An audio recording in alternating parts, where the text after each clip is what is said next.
I'm Jason Moore from MakingStarWars.net, and today we're gonna talk about an eclectic bunch of stuff, I'd say. First, we're gonna hit some Andor news, and then a little bit of indie news, and then we're gonna talk about what the Writers Guild rules that came out last night are going to mean for Star Wars, and then at the very end, we're gonna talk about the Flash and Flash spoilers. So I'll give everybody a chance to jump off who likes Star Wars spoilers but doesn't want Flash spoilers or whatever. So that's just how we're going to do it today. And Rob, what did you do yesterday, real quick? Before I duty my pants. No, I didn't. I didn't do that. Yeah, you did. You did. How do you know? He did. He was Jason. He was doing that kettlebell and he just let it go. But that can't happen. No. So hey everybody. Every now and then I do a little video with my buddy Paul, infrequent guest here on the Star Wars. Paul from the Comics Binge. Yeah. Comic Binge, Jason. It's not Comics Binge. Sounds and he'll get you banned, so watch out, everybody. Just be careful. Yeah. He also got me banned by Rob Liefeld. Thanks, He'll do that. So I had Paul on, and we did an hour-long review on the Joker Mask, which was a comic book series that came out in early 2000, written by Henry Gilroy of the Clone Wars. So, you know what I mean? And nice guy. I met him a lot of times. He's really, really, really nice. I just want to say, if you're a fan of the Batman animated series, this basically takes place in that universe. It is the Mark Hamill Joker with being a 90s Jim Carrey mask. It's crazy. And the art is brilliant. It's really good. So I'm going to put a link right here now. If you guys go just check it out, help boost the signal, the algorithm, whatever you want, I'd appreciate it. Boosh. Cool. There's the link to all the things. There's the link. And then obviously, if you're looking at the screen, we got Bespin Bullshittin, who used to just be the producer of the show, but now he did so much today, he's the executive producer. We just decided it because he's the only producer. Just like Rick Famuyiwa, I got promoted. Yeah, you're like the Rick Famuyiwa of the Making Star Wars show. Anything could be Star Wars, Jason. So it could be if we could cover wars and anything with stars in it. It doesn't just mean Star Wars. Yeah, but Star Wars is a state of mind, Jason. That's fair. No, but I mean, yeah, but basically today Bespin wrote 2 of the articles that we're using. He went through the Writers Guild rules when they came out last night. We were talking about them, and he extracted them all from the trade articles that were pertinent to what we're talking about today and stuff like that. So thank you for all of the work, Bespin. You do a good job. I don't care what they say about you. Yeah, I stayed up till 5 in the morning doing the Writers Guild and the Flash reactions, and it was a good use of my time, to be fair. And that's why that's why when you're a sleepy guy, that's why. Okay. Yeah. So this story now. That article was pretty rough. Like Jason told me about it like 5 minutes before we came on, and I just did it as quickly as possible. So, yeah, it is excuses. It is excuses. Excuses. No. Really, like we were like 10 minutes before start time, and I was like, "Oh shit, look!" And then it was from this Greenham paper or whatever, and then he went and did it really quickly. So if there's any errors in it, if there's any typos, anything like that, make fun of him. Judge all of his writing for all time based off of this one moment in history. Yeah. Right. That's fair. That's only fair. This I want to cover Jeff Snyder quotes. That's what you base it off of. We call it a flashpoint. We should do a Jeff Snyder quotes podcast. We'll just call it Jeff Snyder quotes podcast. Yeah. Listen, I'm not trying to say that women are. No, I'm just kidding. I'm not saying that about him either. He always overqualifies it, and I think it's funny. Okay, he's in the Flash reactions later, so we will quote Jeff Snyder at some point. So you will have your opportunity to do an impression. All right, Star Wars Andor season 2 is currently filming at Greenham Common, Newbury. See, he always has to add that little last. But there's only one Greenham Common, but Newbury.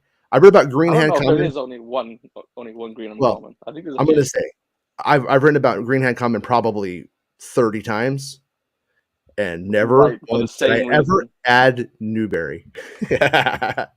Okay, and then here's something important. Before we continue, kindly ask that you consider showing a little bit of support for the bulletin. And so you could click on his coffee page, and you could like give him a tip, just the tip, or you could give him the every month. You could say like, hey, every month I want to give, $5 to Bestman Bulletin, or $4, $1 a month, or $1 a week, I should say. And then, if you read the site, you want to support him. And obviously the more money that he makes and this show makes and everything like that, the more content we're able to make. Otherwise, people got to go to jobs and stories come out when they come out. Less scooping. Less pooping. More pooping. More pooping. I say more scooping, less pooping. Okay. Yes. So, anyways, here's the article that Bestman better have not messed up at all. Newberry Today are exclusively reporting that an unknown series, which they believe to be Star Wars related, is filming at the Greenhand Common in Newbury, Berkshire. Though it's clear that the production taking place at the RAF Air Base is most certainly a Star Wars production, with the outlet even noting a sighting of Moroff, a character featured in Rogue One, A Star Wars Story. They have not had confirmation, but it's almost certainly scenes being filmed for the upcoming season of the critically acclaimed series Andor. So right here, I mean, that's fucking Moroff. Like I'm completely convinced they are going there, and that has like really rad like implications, for Force Awakens.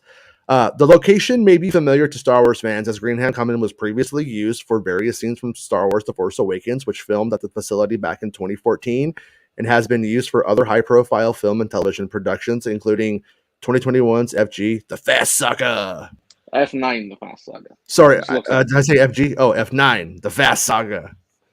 And then right here, we got a little bit of Moroff. I think, is that two tubes to his left over here? It looks like from behind. There's no pictures of him from the front. So. Yeah, it looks like it's two tubes. It may even be two tubes not fully suited, but I think that is two tubes. The news of filming at the Greenhand Common follows planned filming at Windspit Quarry being canceled last week for the series. Windspit Quarry was previously used for season 1 of Andor as the base of operations for Saw Gerrera and his partisans.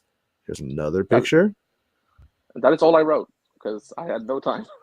Okay, no, that's fine, because what's cool about it is what it kind of implies is that Saw Gerrera and the homies end up going there and turning that into a secret rebel base for a time, and then clearly somebody in the Resistance or Leia Organa knows about that and decides to repurpose it during the time that the First Order is on the rise and no one will listen to her.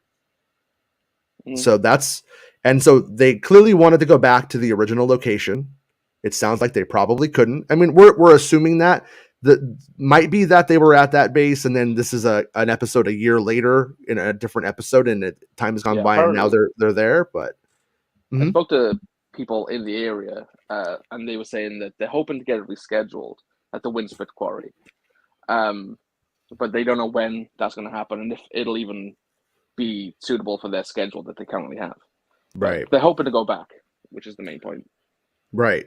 But when we see them here and we have that connection to there, so it could be two different bases. It could be this is base number 2, or base number 1. They couldn't film there, so they decided to use base number 2, and it makes a fun connection to The Force Awakens. And I'm kind of hoping it's there at the end of the day. If it becomes an either or, I'm kind of hoping it is there, because I like when all of the Star Wars stuff like connects, like in Saw leaves the base. Right. I don't want Saw does something. I don't want him just in the base again, just like having conversations. I'd kind of want him to do something. Yeah, make it just instead of just like limping around. Oh, lies, Yeah, but it it's a nice surprise that they're back there. Man, back in the day when I was covering the base from episode 7 from The Force Awakens, this guy, he goes and he flies his airplane over the top of it. Then he decides that flying the air and takes pictures and sends it to me. And I use it.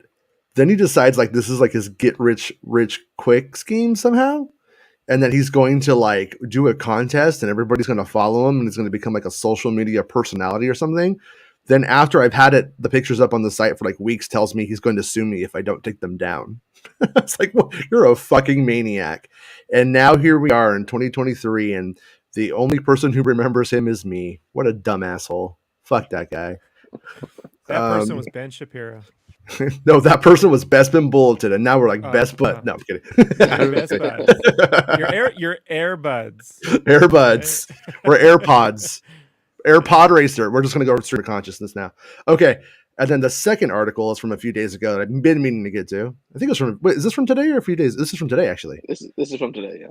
Yeah, there was another one from Celebration that I never got to. Where, anyways, Kino Loy and Saw Gerrera confirmed to return in Star Wars Andor Season 2 by Bespin Bulletin, who you can give a coffee right here at ko-fi.com Bespin Bulletin. If you're listening on a podcast, that's the link. Kino Loy, the character portrayed by Andy Serkis in Andor Season 1, became an instant fan favorite during the events of the Narkina 5 arc, which saw the character inspire fellow prisoners, including Cassian Andor, and led them to freedom. Devastatingly, Loy himself failed to escape the Imperial prison, which led to the belief that though Kino saved the lives of possibly thousands of prisoners, he lost his own. The scene in which Loy watches his fellow prisoners leap to freedom whilst he comes to the realization that there's no escape for himself became a standout moment from the season, with the Narkina 5 arc itself receiving tremendous praise, as did Serkis' performance.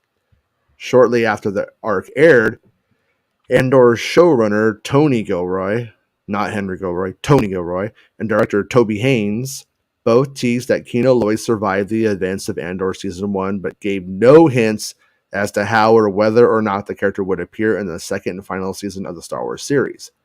Back in March, the Andor Season 2 production ventured to Valencia, Spain, where various scenes were shot, including Cassian Andor and Mon Mothma's attempt to escape a building on Coruscant, a meeting between Mothma and Luthen Rael, and stormtroopers ascending on a building which Rael is in.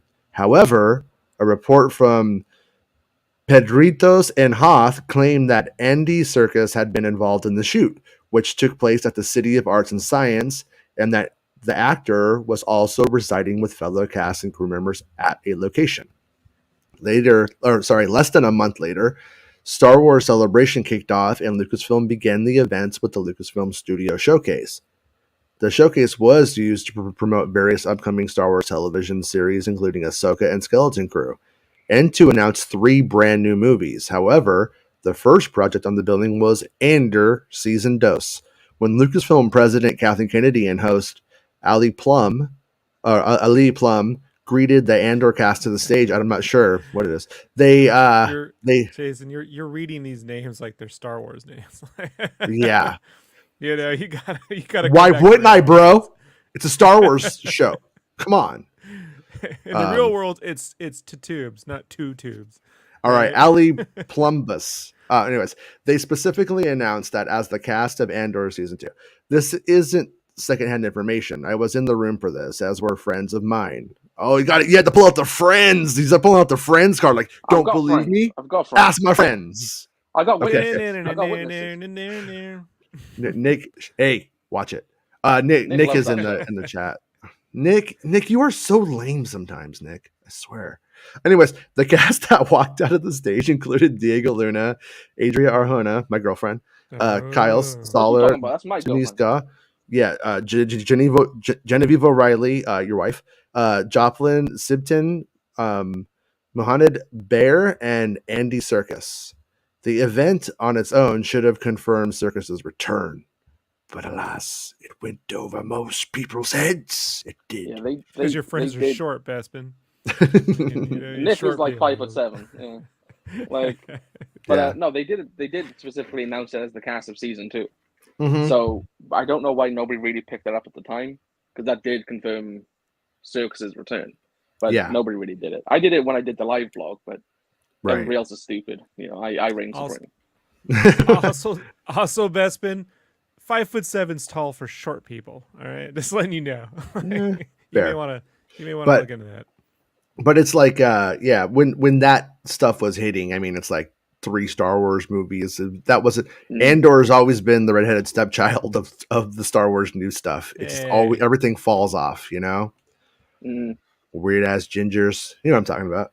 Anyways, this brings us to present day, where Entertainment Tonight spoke with Serkis along with other members of the Andor cast, where Andy Serkis confirmed that he's returning for the second season of the critically acclaimed series. Serkis told the outlet that if Kino Loy had jumped with his fellow inmates, he would have perished, but now he's alive and working out his next move. He's all chicks, man. Yeah, I'm out of prison and I'm horny. All right, adding that to the journey, says, quote, journey of all the characters only intensifies. So I'm sure fans of the Andor series will be delighted at the return of the beloved Kino Loy. But he's not the only supporting character recently confirmed to be returning. 2 weeks ago, it was revealed by Swanage News that Andor Season 2 were setting up the filming for the Windspit Quarry, a location used in Season 1 of the series for Saw Gerrera's base of operations. This obviously led fans to believe that the rebel extremist was returning for the second season. I'd even heard that Forrest Whitaker was due to film this week, but regardless, it's not confirmation. However, Whitaker has since confirmed to comicbook.com that he's returning for the second season of Andor and revealed that he's safe to say that. Lies! So he didn't say that. He said it was safe to say that. And he could not and did not divulge any details of the highly anticipated second season. As mentioned, the Andor production was set to film at Windspit Quarry, but towards the tail end of last week, pre-production and the location was shut down and filming was canceled altogether due to the safety concerns caused by bad weather in the area that had since made the location unsafe. I actually heard Saw Gerrera took a deuce in there and they didn't know what to do. All right, so the production is supposedly hoping to reschedule the shoot, but there's been no update as of late. Andor Season 2 is due to release exclusively on Disney Plus in August of next year. So then, once again, you could follow Best Spin on the Bob podcast, his podcast, and you could give him a coffee for writing the article and say, it might be a good week to give me one. You never know. Yeah, it might be a special week for you when people should be nice to you. That's all. That's what I'll say. I think this is a good week. People should be nice to you. Look how happy Saw Gerrera is in that picture, by the way. Look at him. Look at him. Look at him. He's so happy. He's like, I mean, do you see other Star Wars websites using Saw Gerrera looking that happy? They usually have him looking like he just took a deuce in the base and he's angry about it. Not bestfinbulletin.com.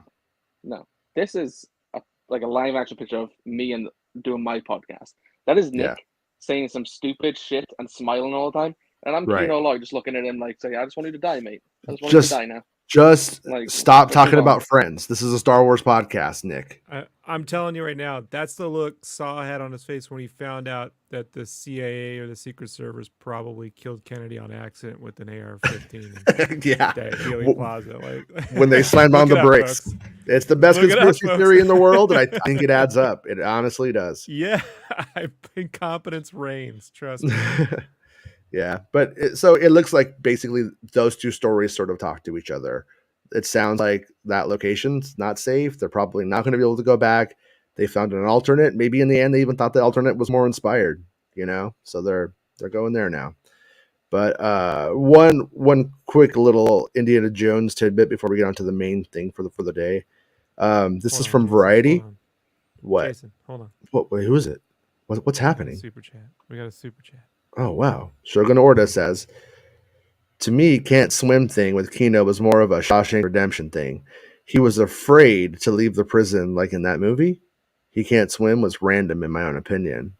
So thank you for the $5 super chat, Shogun. Well, I mean, like, what if he came from like a Tatooine kind of planet? I mean, at the end of the day, it actually makes the most sense about why he would want to leave the official way. Because how is he going to escape? He can't swim. Yeah, he can't even think about escaping. So that's why he's like, we got to just stick to the plan. There's only one for him. There is only one way out before that moment, and that was the official way. Now it's like, well, they're going to kill us all anyway. So, you know what I mean? Maybe I can help everyone else get out. He was only in it for himself up into that point, and when he finally escapes, he's in it to get everyone else. Yeah. Even in that quote from Serkis to Entertainment Tonight, he does say that if he did jump, he can't. Like he legitimately can't swim. He would have died. Like it's not bullshit. Like that's how the contract is written. He cannot swim. it's also not off the table that he said I would all of a sudden came to the conclusion I would rather die than stay here, and he jumped into the water, and other swimmers saved him. Like that, they all helped him because he helped them. Like I could imagine a nice scene like that happening. It's possible. I'm hoping it's a Gungan. There's like one Gungan down, and he bottles up, and Jar Jar does that dive, but in reverse, right? He does it in reverse. Oh, right. Comes out. Yeah. Yeah. Or maybe he just pulls up at a bongo and like honks the horn, honk honk, and then he just like gets in. And they just scoot off. It's possible. Also, I just want to say it's Gungan. It's Princess Amidala, right? Just so you know, go listen to the Phantom Menace commentary if you don't believe me. That's fair. That's fair, Lucas. Amidala. Amidala. Because George used to give dollars to a stripper named Amy, and he came up with Amy Dalla. Synthetic dollars.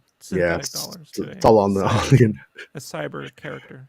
You were just printing them on your printer. She didn't believe it. Cyber sex. Yeah. Cyber, and that's how you got the idea of cyber characters trying to role play it. Yeah. Well, that and Gateway. It all makes sense. But I like where Shogun's like head was at with it, but he ultimately is escaped, so he does kind of want to go, I guess, but hopefully there's an explanation. There might not be one. It might just be one of those things of, oh, look who our new operative is. It's Kino Loy, and then everybody claps. And I'm like, where did he come from? We're not going to tell you. Then he sits them down at a table, and for 5 minutes we have to hear the story. And during episode 6 of an 8-episode series, he's like, I jumped into the water.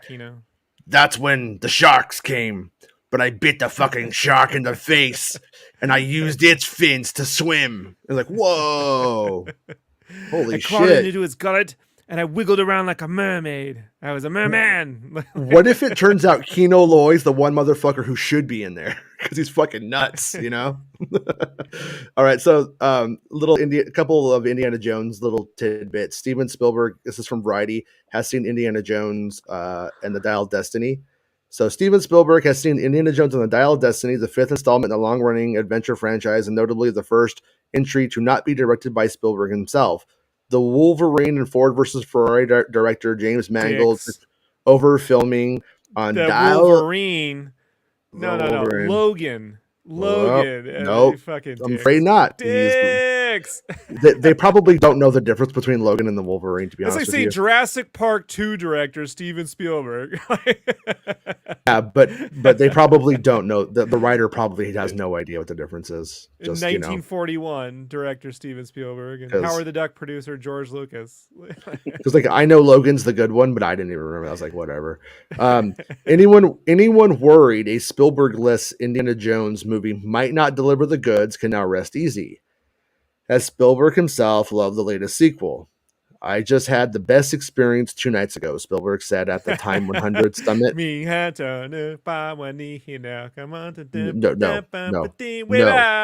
No, anything Rob, goes. No. Spielberg said at the Time 100 Summit when asked if it's like watching an Indiana Jones movie he didn't direct. He says, quote, Bob Iger had a screening for a lot of Disney executives, and I came to the screening along with the director James Mangold. Everybody loved the movie. It's really, really good. It's a really, really good Indiana Jones film. I'm really proud of what Jim has done with it. Spielberg added, when the lights came up, I just turned to the group and said, damn, I thought I was the only one who knew how to make one of these. And then it says, Indiana Jones and Dial of Destiny. Yeah. He's like in front. No, he's at the front of the table, and his back is to everyone else. And then the chair spins around, and we do that vertigo zoom in from Jaws, right? And he goes, "Damn, right. I thought I was the only one who knew how to make one of these." Yeah. Dun. Yeah.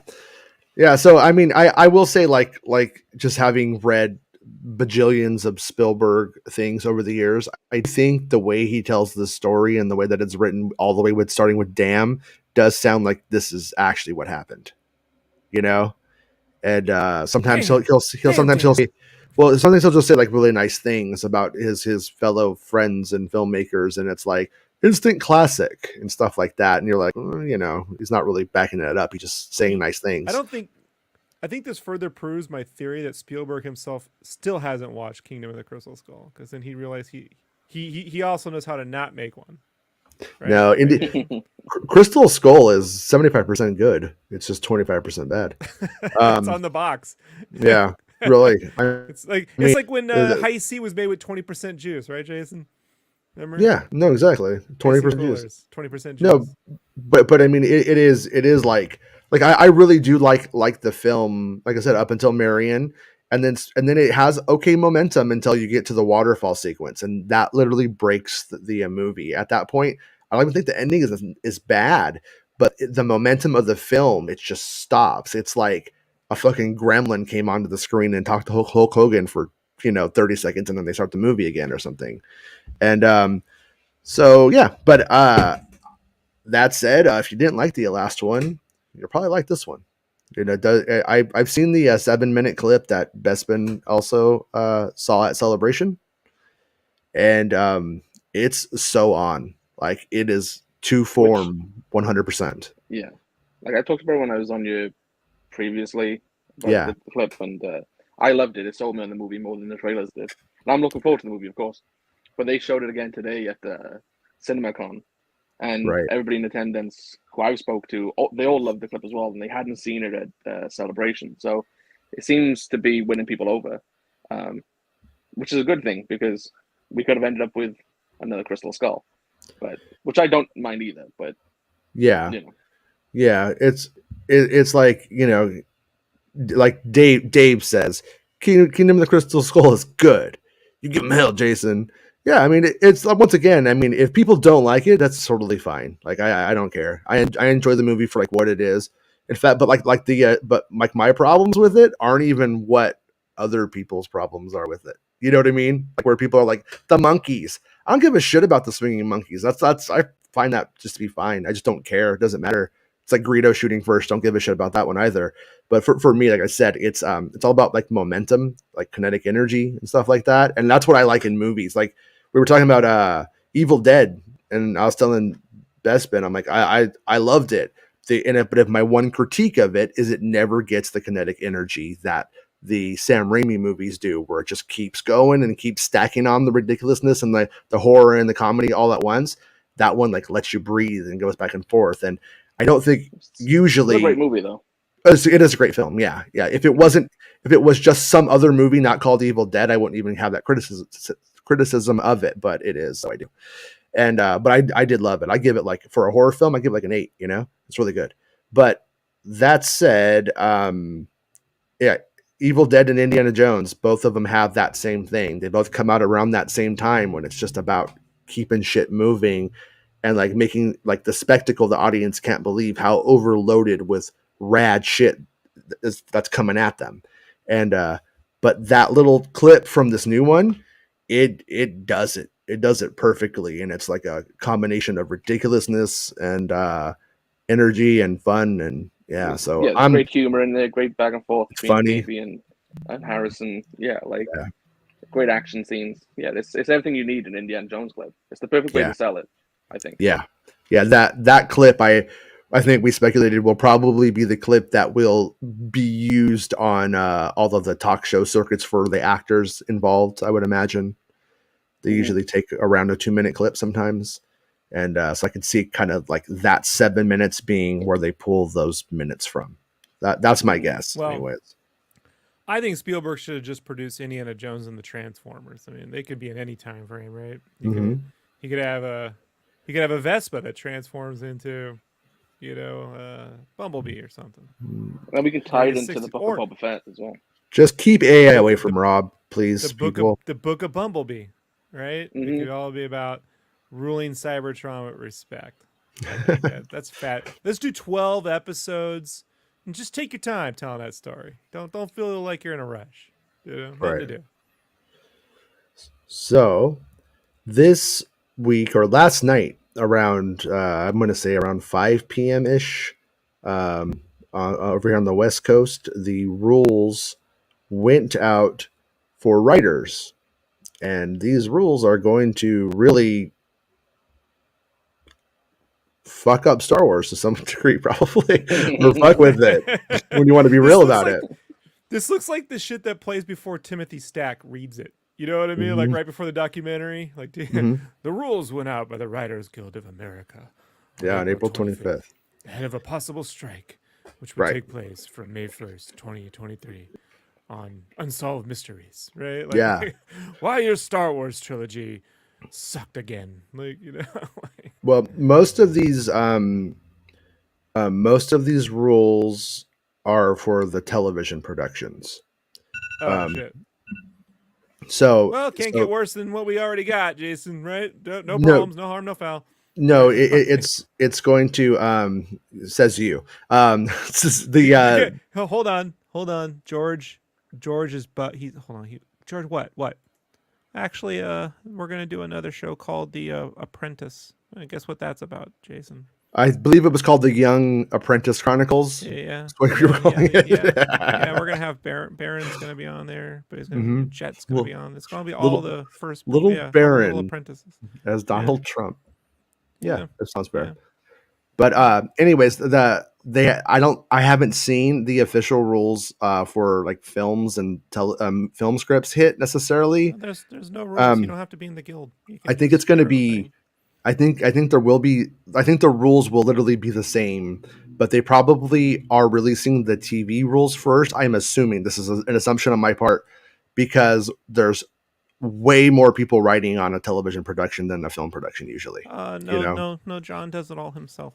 Like a film, one film might have 1 to 5 writers typically in some way in one go, but one television show could have a writer's room of 20. So it makes sense. I'm a Disney shareholder, and the Star Wars films are written by 50 people, but the shows are written by 1.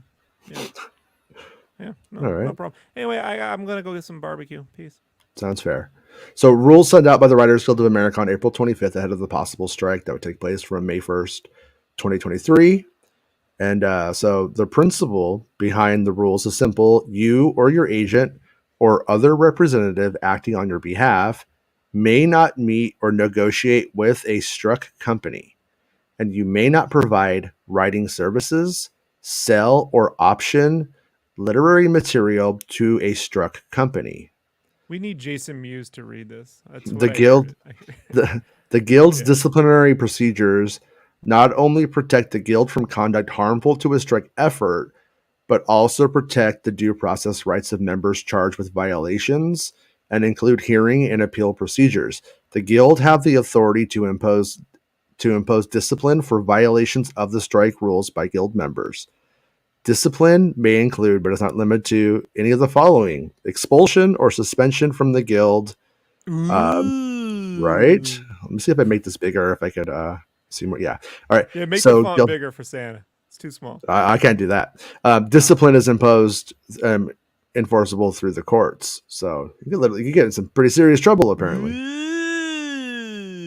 Oh, yeah, that's Santa size font. There you go. There. I like it. That's big. As explained in detail in the rules themselves, prohibited conduct includes, and then after that, it's just all of these. So, performance of writing services for a delivery of literary material to a struck company and negotiations and discussions regarding present or future writing projects.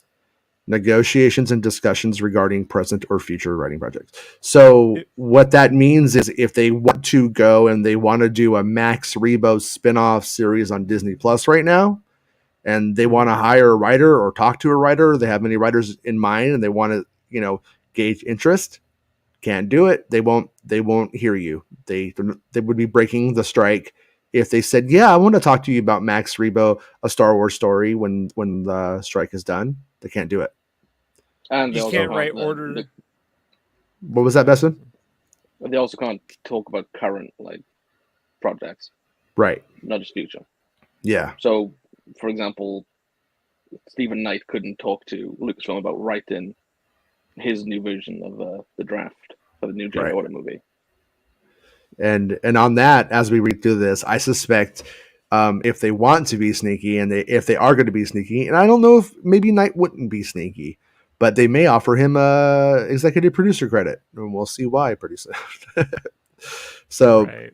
they have to provide notice to the companies to return writer-owned literary material and provide notice to your agent or other representative to discontinue conducting negotiations on your behalf for current or future projects. Now, on this one, it kind of raises a question that I was hoping to get the answer to, but I haven't been able to get yet, because it says writer-owned literary material. And when you write for Star Wars, you don't own anything that you're writing for Star Wars at all, ever. Everything that you do is turned over. So, yeah, so I don't know if this necessarily applies, but we get tonally where it's coming from. You know, like your agent needs to stop talking to them. That is the other point. So, if Also, they not for nothing, the show's called The Max Pack with Max Rebo. It's him and his new Pack. family of little beefaroni aliens, and they go on a bus tour and around the galaxy, and they in songs to help heal the galaxy. It's about healing and family, you know. Yeah, The Max And Pack. then at the end, you actually learn that he's a blue shapeshifter and he's been Thrawn the whole time. What? He Uh, sleeps with the mom. That's the problem. The show gets canceled in the 9th episode of a 12-episode season. So. The rules prohibit the performance of writing services for a direct company in connection with audio-visual or audio works intended for initial exhibition in any market covered by the MBA, including feature motion pictures, television, and new media, as well as the option or sale of literary material for that purpose, even if said material has been completed. So, do you guys think that fucks with like audiobooks? Yeah, it's gonna audiobooks, say. and I think it's games as well. Like if Yeah. you're a writer on a game, you part of the WGA, you can't continue writing for a game. That's But that, what if and they that that's new media, right? That would be considered new media. Yeah. what if they put out the new trilogy only on vinyl? Like the C3PO stories, right? Like Yeah, read along. Yeah. I think they can, because it's old media. It says new media, but they didn't say old whose media. side are you on? Whose side are you on? Shenanigans, Jason. Because you just mayhem. ruined a lot of writers' lives. Because for the first time, I was reading articles. For the first time, vinyl's outselling CDs in 20 years. That's like every year you write this article. So I guess it's the same shit. But Look, I grew up in a house where my dad was like, you can't skirt the. I had to think of every rule, and you can't skirt any of them. You know, and so I'm just saying that when you put new media, you should new/old media. You know. Yeah. Because there's too much interpretation there. I don't know. It's better than new metal. I'll tell you that much. All right. Hey, The rules. It is. I like though. my shine down. Oh God. The rules apply to all animated series covered. Okay, the rules apply to all animated series covered by a WGA contract. Members should assume that projects combining live action and animation are covered by the strike rules. So Roger Rabbit, you're fucked, right? But all animated series. So I guess I would imagine. I'd imagine Bad Batch is probably already written by now. Jokes on them. Zaslav already canceled all the animation on the Max, right? So, we're getting that Gremlin series, which looks fantastic. Does it actually look good? No, it doesn't. It looks like I know because it's animated, but the guy who wrote it's a good dude, big Gremlins guy. He was trying to get that as live action, and the animated was the only money they could scrounge up. So can't fault them for that, you know. I'm not mad at him. I'm just mad at the fact that Gremlins is a fantastic franchise that they don't fucking know what to do with because they're not creative enough as a company to figure that out. It's fucking stupid. The rules will apply to all animated series. So yeah, and Bespin said something. He said rewrites, if they need to do any rewrites while they're doing the show or whatever. So it sounds like Bad Batches, if it had to come out now, would have to probably do it all in the editing. Essentially, that's what they would have to do in the end, and so it probably won't mess with that too much.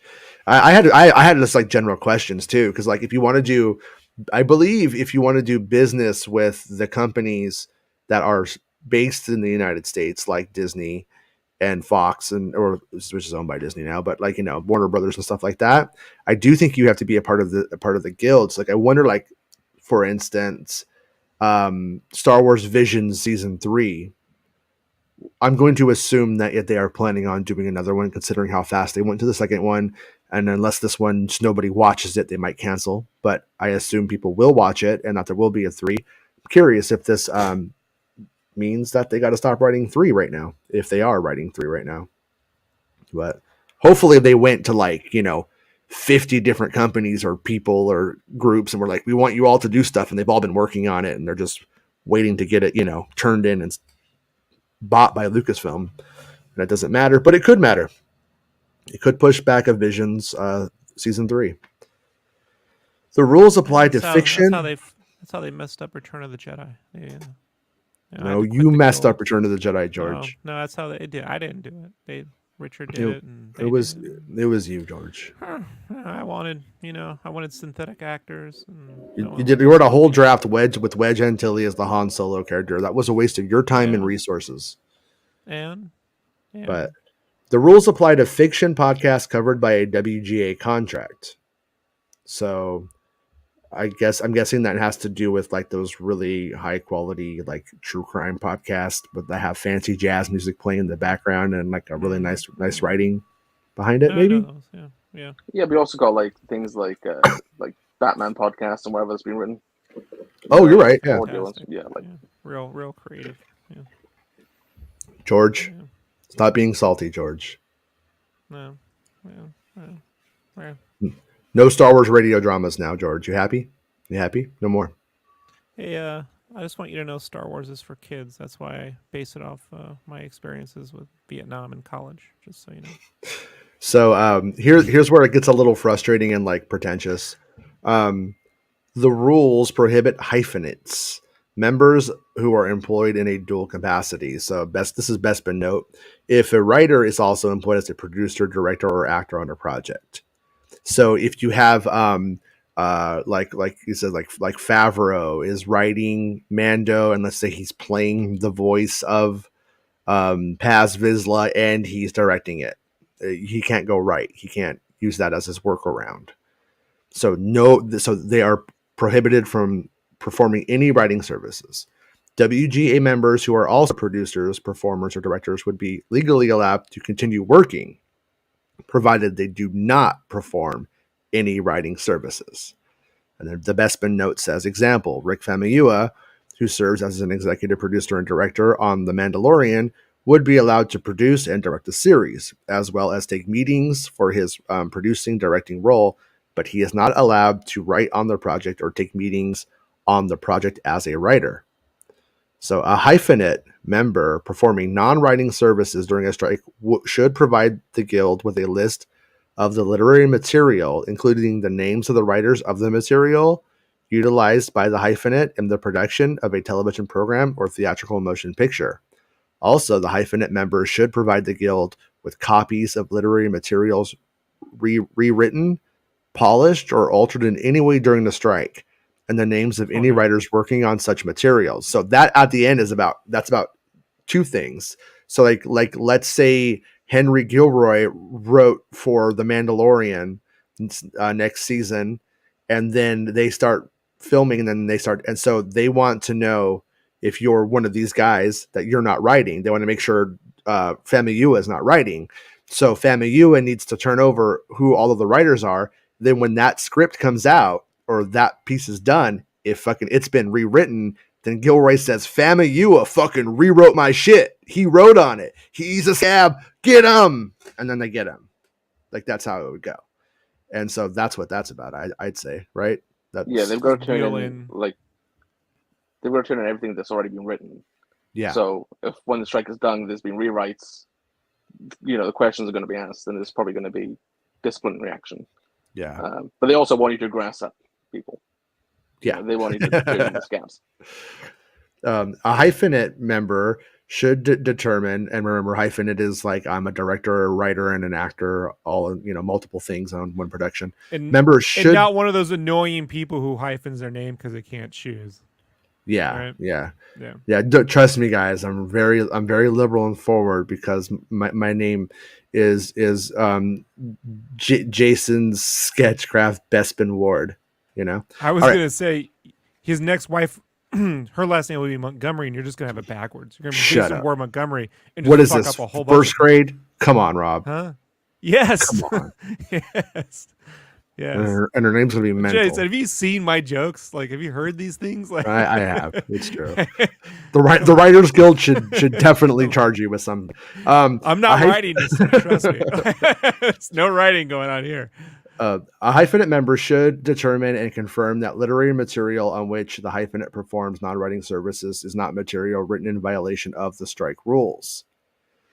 In the event a hyphenate is asked to perform non-writing services as a scab script, the hyphenate should refuse. I won't do it. I'm Rick Famuyiwa and I won't do it because I heard about that other example of what happens to me. In addition, the hyphenate should report the request and deliver copies of such material to the guild.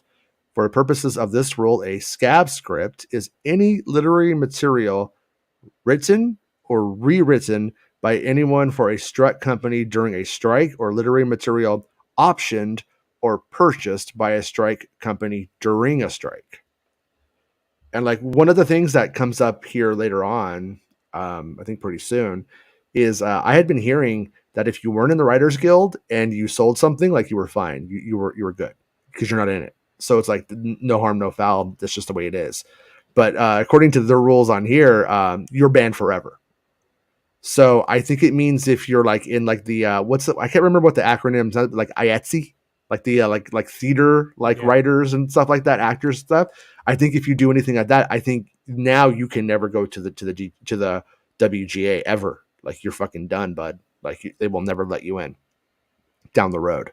So after the strike, forbidden to interfere with human history. Yeah, I mean that would be, you'd had a little ceiling there because you would never be able to write for any of the major studios again. Right. Other than when there's strike times. So, anyways, hyphenates are prohibited from cutting for time, bridging material necessitated by cutting for time, changes in technical or stage directions, assignment of lines to other existing characters occasioned by cast changes. So this is gonna fuck up a Famuyiwa and a Favreau, right? You can't you changes in technical or stage directions, so he has to theoretically direct it just how he would have if it the way it was done.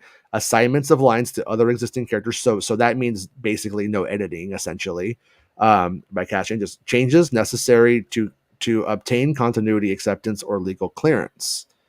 It doesn't matter, Jason, because this is for kids. You can just say the first draft. It's cool. No, that doesn't matter. Just want to have fun. Just want to have fun. Just want to see the pew pews and the zoom zooms. And I think your problem with the current Star Wars has actually been the fact that it's not the first draft in reality. The fact that it's like the 8th draft where they keep but I'm wrong. Shit I'm telling you, from other shows. What I was told that it doesn't matter, Jason. Like you just shoot whatever. I'm pretty sure you just made up that quote though, and then now you're like fighting everybody about it, and you wanted to beat up Paul. Why do you want to beat up Paul? Casual minor adjustments in dialogue or narration made prior or during the period of principal photography. Such changes in the course of production are made necessary by unforeseen contingencies, e.g., the elements, accidents to performers, etc. Instructions, directions, or suggestions, whether oral or written, made to a writer regarding story or screenplay. So basically, I don't know how they move forward with that if they were to try. Looking at like Famuyiwa and Favreau, you can't. They that means like they are not. If the strike goes on for a long time and Mando 4 starts in September, October, and they get going, I think it would mean that they wouldn't be directing on any of those scripts. I don't think they could, realistically. Right. So immediately stop writing for all strike companies. As soon as a strike is called, you must immediately stop providing writing services for any and all strike companies. You may not continue to write or complete writing started before the strike for a strike company, including making changes or revisions to literary material. You may not start writing on a new project during a strike. You may not perform writing services even if you work at home or at your own office rather than at the company's premises. This rule also prohibits you from attending meetings or encouraging or engaging in conversations as a writer concerning new, pending, or future projects or writing assignments with producers, directors, or other representatives of any struck company. You But may what not if they go on this podcast and say what they would like to do, and someone just randomly write it hears down the now. podcast? Yeah, some scab. Right? Yeah. Right? Or some producer just happens to also listen to the podcast. But it was a Hey. conversation. We weren't writing. So you may not attend pitch meetings or communicate with a company representative to receive notes or literary material, even if you intend to wait until the strike ends to make any requested changes. So does that mean that, and this one, it doesn't, it's not very clear. Does that mean that like Knight, if they made him an executive producer, can he attend this? He can attend as a producer, but he couldn't have conversations as a writer. He couldn't Yeah. change anything as It, literary and material. they can't give him a sack full of notes that he don't open till strike was over, like big Santa gift, don't open till Christmas. Like you can't. Yeah. And they've all been building up the whole time. So the sooner the strike's over, we can move forward. That's what they're really saying. Like you can't build Yeah. up a list of notes, but we're not really writing. We're just giving a note, and then I will just magically be able to look at it the day this is over. They can't do that. Yeah. It's like, but I guess it just means that Drax. that human can take it in because they are the same person, but I'm guessing it just means that they can't make notes. At the end of the day, you can't. Or If you make receive notes, notes from. yeah, if you make notes or receive notes about what's been said, or whatever, now you're in the writing process now. So no. Correctamundo. So this rule prohibits the performance of writing services for a strike company in connection with any new audiovisual works intended for initial exhibition in any market covered by the MBA, including feature motion pictures. So this does include film, television, and new media, as well as the option for sale of literary material for that purpose.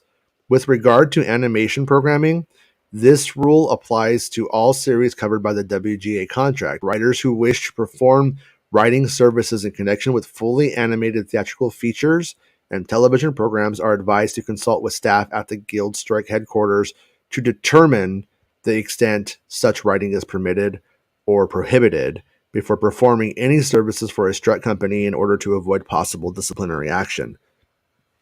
It is the company writer's responsibility to determine whether the guild is on strike against the company with regards to a 100% animated theatrical features and television programs.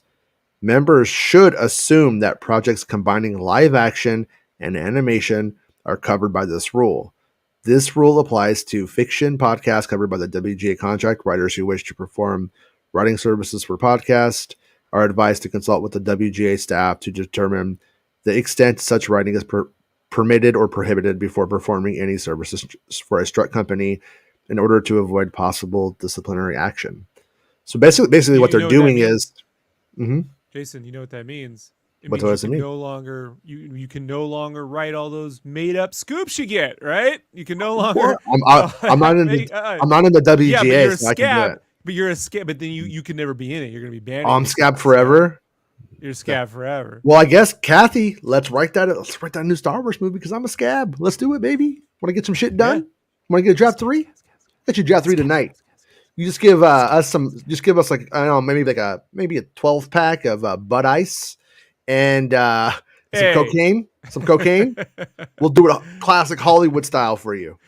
Yeah. You know? We also call that the Kid Rock. What? Before one of the writer strikes in the early 80s, what's his name who did Ferris Bueller had the idea John for Hughes? that, and then he just went and wrote like the whole script in like a week, to get it done before the strike. So that script was written purely on cocaine. There is no way it wasn't. All right. So, anyways, do not. You could have just been listening to the Rocky IV soundtrack. It's pretty motivational, Jason. He's probably. I agree. Right, Basman? Right. I agree. Yeah, it makes me want to run through a wall. Maybe I know I can do it. I know I can do it. I want to see that. So he was like, he's like, I don't want to go to prison for Molly Ringwald. I'm just going to immerse myself in this script. That's what he said. When I listen to the Rocky IV soundtrack, I know I can climb that mountain. The buggy metal that wasn't built for. I know I can make it. When your heart explodes, you know. Buggy man. Listen, yeah. But when your heart explodes, as long as you listen to that soundtrack, you know it'll reform into an even stronger heart of gold. Right, Basman? Mm-hmm. Yeah. That sounds My right. heart will be on fire, then it'll be a heart of gold. That's fine. Yeah. No way out. No way out. So- One way out. One way out. Do not deliver or submit any literary material to a strut company. Do not sign or deliver documents related to writing assignments or the sale or option of literary material to a strut company. You may not sign, deliver, or submit any literal material or documents related to writing assignments or the sale or option of literary material to a strut company or to any of its employees, agents, or other representatives. Talking to you, Kathleen Kennedy, either directly or indirectly through your representative, including but not limited to your agent, lawyer, accountant, assistant, secretary, messenger, MakingStarWars.net, BatsandBulletin.com, or other representative. This rule, yeah. What they start doing is that they start leaking spoilers that we put out and then they write when they're not supposed to. That's how we'll be like the middlemen. All right. This rule applies to literary material of any type, including scripts, outlines, or treatments, and also prohibits you from signing or delivering contracts, certificates of authorship, or other transactional documents. This rule applies even when the negotiation of a deal was completed prior to the strike or the effective date of the deal is intended to be deferred until after settlement of the strike. You may, however, accept payment for writing services performed before the strike or for a sale or option when all steps or acts except payment occurred before the strike. So get your money. You may also accept payment during the strike for the sale of literary material if a strut company unilaterally elects to exercise a pre-strike option to purchase the literary material, or the strut company unilaterally extends an option for literary material as long as you are not required to sign and or deliver any transactional documents or literary material during the strike. So, like this part right here is kind of boring. I get it. But the thing that occurred to me during this is when you look at like how fucking locked down like the WGA is in almost every single way. If you don't think that puts the likelihood of those 3 Star Wars movies going into production, up by good, I'm going to give them like a 20% power boost of likelihood that it survives. Like the survivability of that film, I think goes up about 20%. That's my estimation because it's going to slow down for a long time. So those 3 films, I think they're going to put up with a lot more hassle from those 3 films than they were before the strike, I think as well. And I think it's also probably why they decided to go with 3 films and those 3 films specifically, considering that this strike is, I hope I'm wrong, but it sounds like it's going to be like the worst one of all time. That's literally how it sounds because like I keep saying, they have to give whatever concessions they give, go to the Directors Guild as well. So the negotiations for this is going to be like the most knockdown drag out of all of it. So they go on to reiterate, do not negotiate with strut companies for writing services and notify your representative to cease negotiations on your behalf until the strike concludes. Can't they just buy them off with the pizza party though, Jason? That's what my work always does, right? Like, well, there's let's go. We're gonna have pizza, so I keep seeing like people going like the writers are the powerful ones here, and that's what I want. That's what I wish it was. That's what I want it to be. But they're used to being paid paltry sums. They're gonna be able to survive this, whereas the studios can't. And I hope that's actually true. But I also think that when you have these writers that are just like barely getting by, like the journeyman level, I don't know how they survive a year I see that the journeyman writers having to go to Starbucks. You know what I mean? At some point, because it doesn't really make sense. From how little money they were already making, now they're just getting no money. So, anyways, notify your representative to cease negotiations on your behalf. You may not negotiate an employment agreement for writing services or an option or sell or literary material with a struck company, even if some or all of the writing is to be done or the sales transaction will be completed after the strike concludes. So you can't go make any sweet deals about like, okay, the minute the strike's done, go write that, go write that Kino Loy film about how he could swim now. You know what I mean? Space Star Swimmer is what's going to be called, and Star Swimmer will not. You cannot negotiate it. It's Star Wars Overboard, where he jumped in the water and got knocked out, but was rescued by a female Gungan. Well, no, Saw Gerrera. It was Saw Gerrera. Saw Gerrera fucks him. She's like, "You're my wife. You're my wife now." Oh shit! Yeah. But, get my board gullet. Yeah, right. Similarly, you may not instruct or permit your agent, other representative, or any other person to negotiate such a deal or assignment on your behalf with the strike company. Hyphenates are prohibited from negotiating new assignments for writing services, even if combined with non-writing services. Think about that. Hyphenates are prohibited from negotiating new assignments for writing services, even if combined with non-writing services. So that means if Favreau wants to talk about his next Star Wars series, he cannot do it as if he was the writer. I don't even know how he could pitch one, considering he's the writer and it's his idea. You know what I mean? But that probably halts a ton of shit between Favreau, Filoni, Famuyiwa, Zack Snyder. Who? What? But you would just fuck every which way. Yeah. Yeah. They do got the mouse by the balls. Cojones! Oh no! No, when you grab Mickey Mouse by the balls, he goes, "Not my cojones." It's like reversed. As soon as a strike is called, all guild members are required to send the following notice to all strike companies that have in their possession any spec literary material or sample scripts owned by a member or team of members. The notice to the company should be sent in a manner that enables you to preserve evidence of the company's receipt and date of its receipt. You also are required to send a copy of the notice by regular mail or email to Corey Niss at the Writers Guild of America West, or to Ann Burdick at Writers Guild of America. Hey, Ann and Corey, give us some fucking spoilers, bros. Come on, hook us up. Like, you know some shit. You know, you got some stuff going through. Notice to return or delete writer-owned literary material. The Writers Guild strike rules require that you promptly return to me or delete all speculative literary material or sample scripts owned by me and currently in your possession, which includes the following described material by project name or working title. Notice requirement not only apply to literary material completed under the blah blah blah. We get it. Okay, so that's a lot. All right, so do not discuss future writing assignments or the sale of option of literary material with a strike company. They keep saying that. They're like really clear about that one, aren't they? During a strike, you and your agent or anyone acting on your behalf may not discuss or meet with any representative or strike company without possible post-strike employment to write literary material or the sell option of literary material written by you. You and your agent may not send out writing samples to strike companies in order to garner interest in your writing services after the strike. So that means like you definitely cannot send your Star Wars Overboard idea to them right now. As a WGA member, you will be scabbing. You will be in trouble.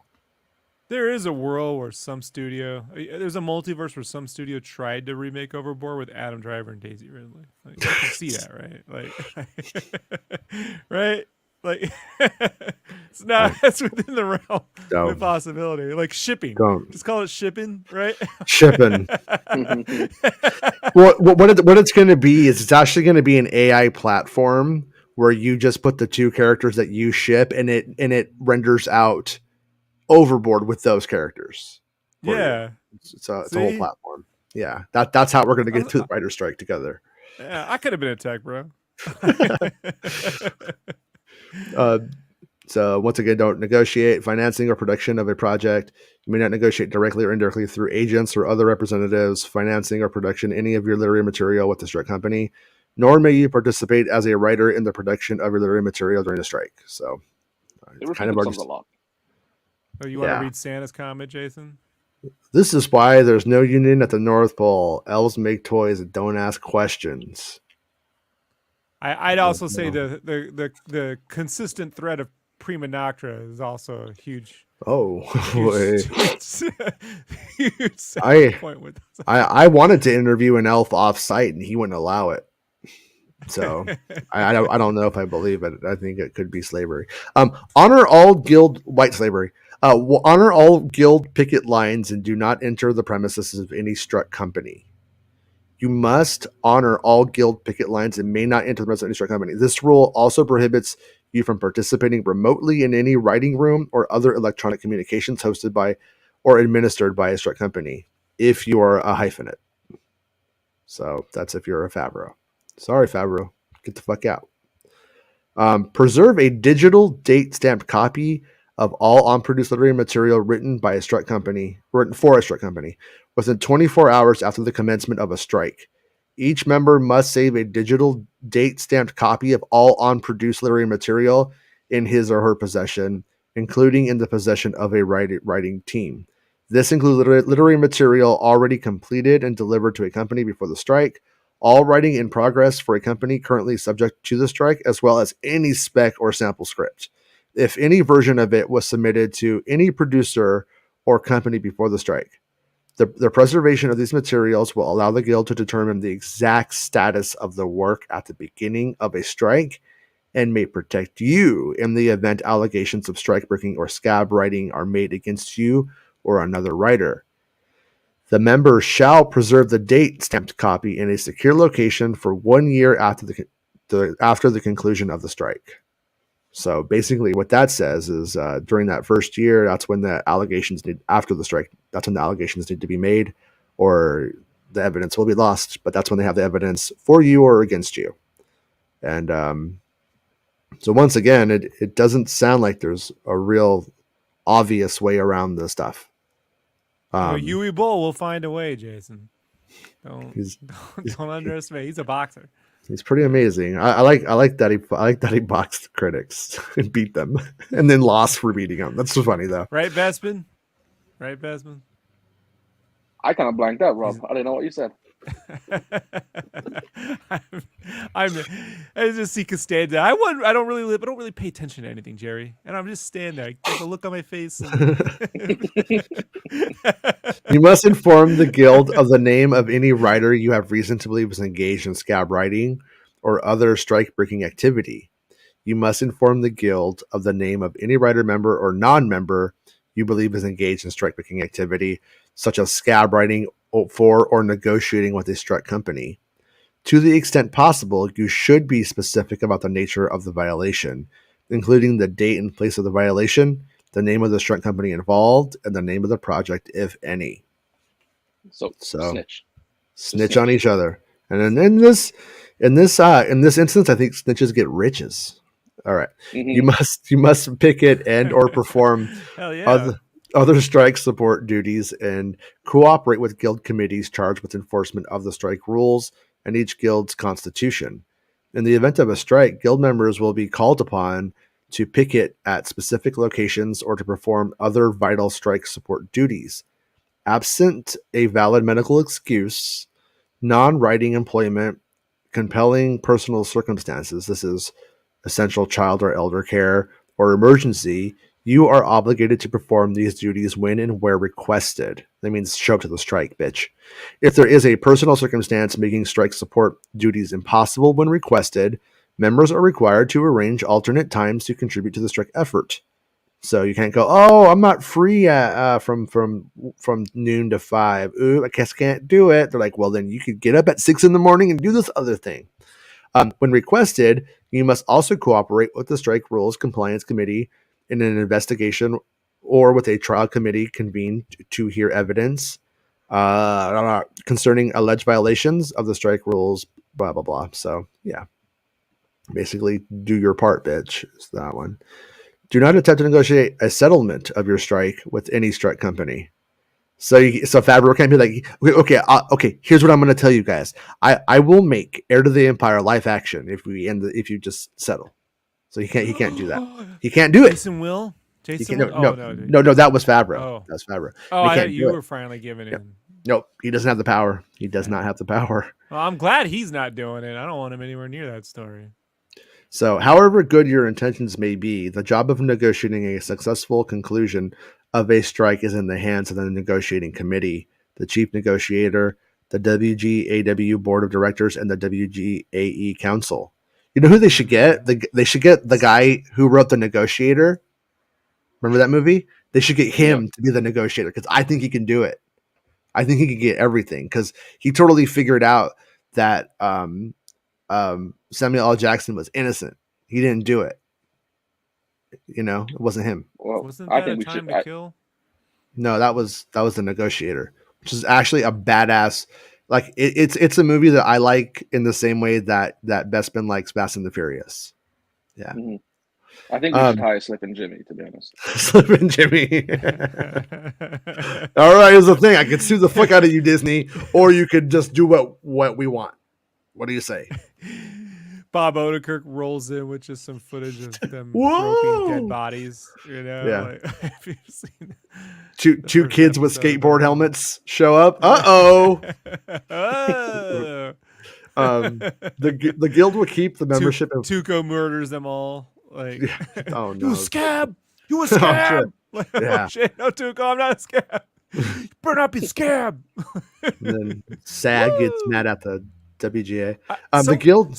Hold on. Someone needs to do a Tuco versus Ric Flair mashup video. Like, right? Okay. Like that has to happen. Like, or they should just maybe write a prequel episode where Tuco dresses up as Ric Flair for Halloween before shit goes really bad. Yeah, that'd be good.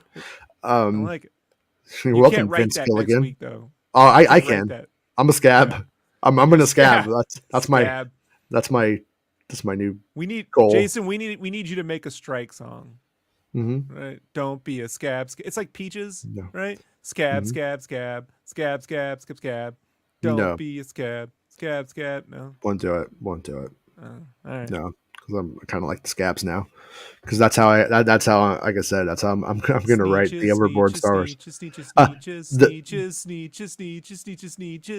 No, the guild will keep the membership informed about the progress of contract negotiations and strike settlement talks. So don't try to be a Padme and get it done yourself because that won't go well. You're not authorized. Is the point. So the average Star Wars fan that just sat through that, credit to them. Because most of them turned their brain off. Because I did at some point. Like, well, hey, I mean, read it all yesterday. I did it, but yeah. But now we know. Now we know exactly, what this means. Like before, like I sat there and like went through it all, like line by line, like just now. I did think they might give Stephen Knight like a executive producer credit to get him in the room. But I still think they might do it to still get him in the room if he's a breaker. But I don't think he's a breaker. They thought of that plan. Well, yeah, they've got you every which way. Like you're screwed no matter what you do. So yeah, unless you're one of the guys who co-created Who Wants to Be a Millionaire, and you never really have to work ever again, Jason. You could be labeled a scab forever, and it doesn't matter because it's like so for instance like there is like fucking dirty shit they can do. I mean, if he was willing to go along with it, that would be the whole question. Is like if he's against it, he'd be like, fuck no, take that off, But like they could put screens in there and put the notes that were meant for him from the last meeting or the last thing, just have them up all the time so he's able to look at the screen, and stuff like that. Just There's all kinds of things. On him. Put sunglasses on him. Sunglasses. He's not looking. Get him some of those AR glasses. Not looking. AR glasses into the notes just like show. That's too new media. You got to go old media. All right. You got to fold the note up in like a football, right? That triangle football, because you didn't pass a no. You're playing football, bitch. It doesn't say you can't play table football, and the nose, poosh, and he just happens to find it, right? No, it was kind of funny though because I watched like a video recently. I can't remember this name. The guy's like guy calls himself Minty on YouTube, and he does like videos about like 10 things you didn't know about Batman Returns, and that's the one I watched yesterday, and it was something like that, and it was about this like lost version, the very first draft of Batman Returns, The Bob Gale one. Sam Ham. Sam Ham. The Sam Ham. It has like Yes. like the majority of like when you look at it though, like most like I can see the settings and the characters. Most of it is like all there. Obviously, the script's a different script. The story changes quite a bit, but all of the stuff was there. And if you want to look at that in context of this, like they literally could, if they had that draft, start production, and then by the time the writer's strike is done, have the other one done. Like they're so that's what I think is going to happen on these Star Wars films. Like I think that like the elements, the Green Hand Common Base and the the Tunisian sands and all that stuff. If it was in the first early drafts, the two drafts, that's going to be in the movie. But and then those characters probably going to be in the movie. Like and so that way they could continue to design and the director can just like fucking work on exciting visual effect sequences and stuff like that, and previs. And, what a bad time to scrap the script your writers just turn in and start all from scratch. Yeah. Right? Like, yeah. yeah. But once again, we don't think that's what they did. I don't think that they intend to get a movie out by 2025 and said, thanks, Lindelof, and threw it in the trash. I think they read Lindelof's script and probably were like, we don't like X, Y, and Z. And then they probably told him, we need a second draft really quick, and we want X, Y, and Z changed. We want Ray to be the full protagonist. We want the protagonist to then now be an emerging character. Do the home, and then that's his homework, and he goes out and types away. Well, even like they wouldn't stop from scratch. Even if they just give him the bare bones of the Lindelof script, he is working from something. Like he does have a base and a structure probably, and that's pretty good. What's interesting is Kathy said he was due to turn in the script in the middle of May. Mm-hmm. That is not happening now. Okay, like, that isn't what she. Early. No, I read her dialogue really specifically. She said 6 weeks. She said 6 weeks. They'll be reading it.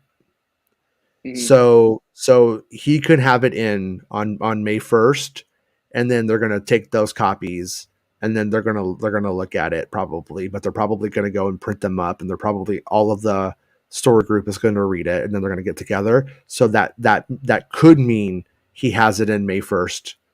Before May 1st, and then they're gonna, but the meeting where because they also need time to read it, make their notes and stuff like that. So I'm just guessing that like 2 of those weeks don't even count. Also, he doesn't attend any of those meetings. Jason sounds like one of those parents that goes, "I'm not saying no, but I'm not saying yes." Well, I mean, it does make sense that like if you have like a script and you have like a essentially a writer's board who needs to offer quality notes and like have their thoughts together and having processed it and really know the material in order to have like those discussions. Like Kathy might sit there, and read it the first day that she gets it. I don't know, but everybody else who has to read it too.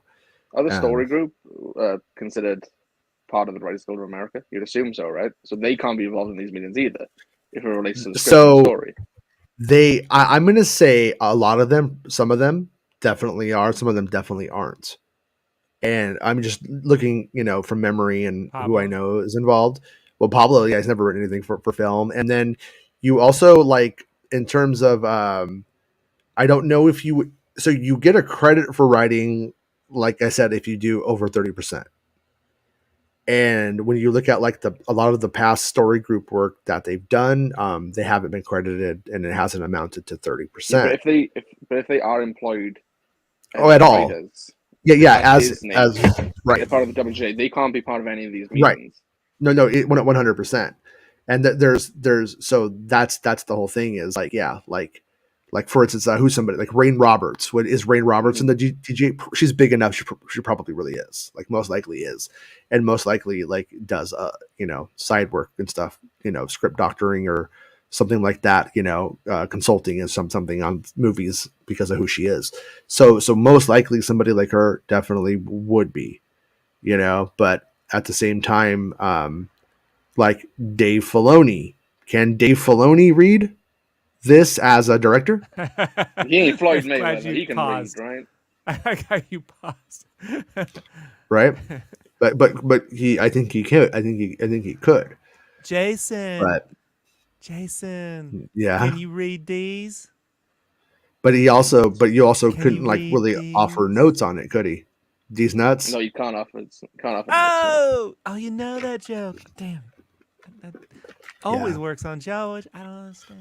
I know. You always use that one and doggy style fries that in and out. They don't appreciate it. They don't appreciate it. Because I'm a writer, Jason. I'm a writer. Yeah. But where I'm going with it though too is like I've known of people, for instance, who've been on the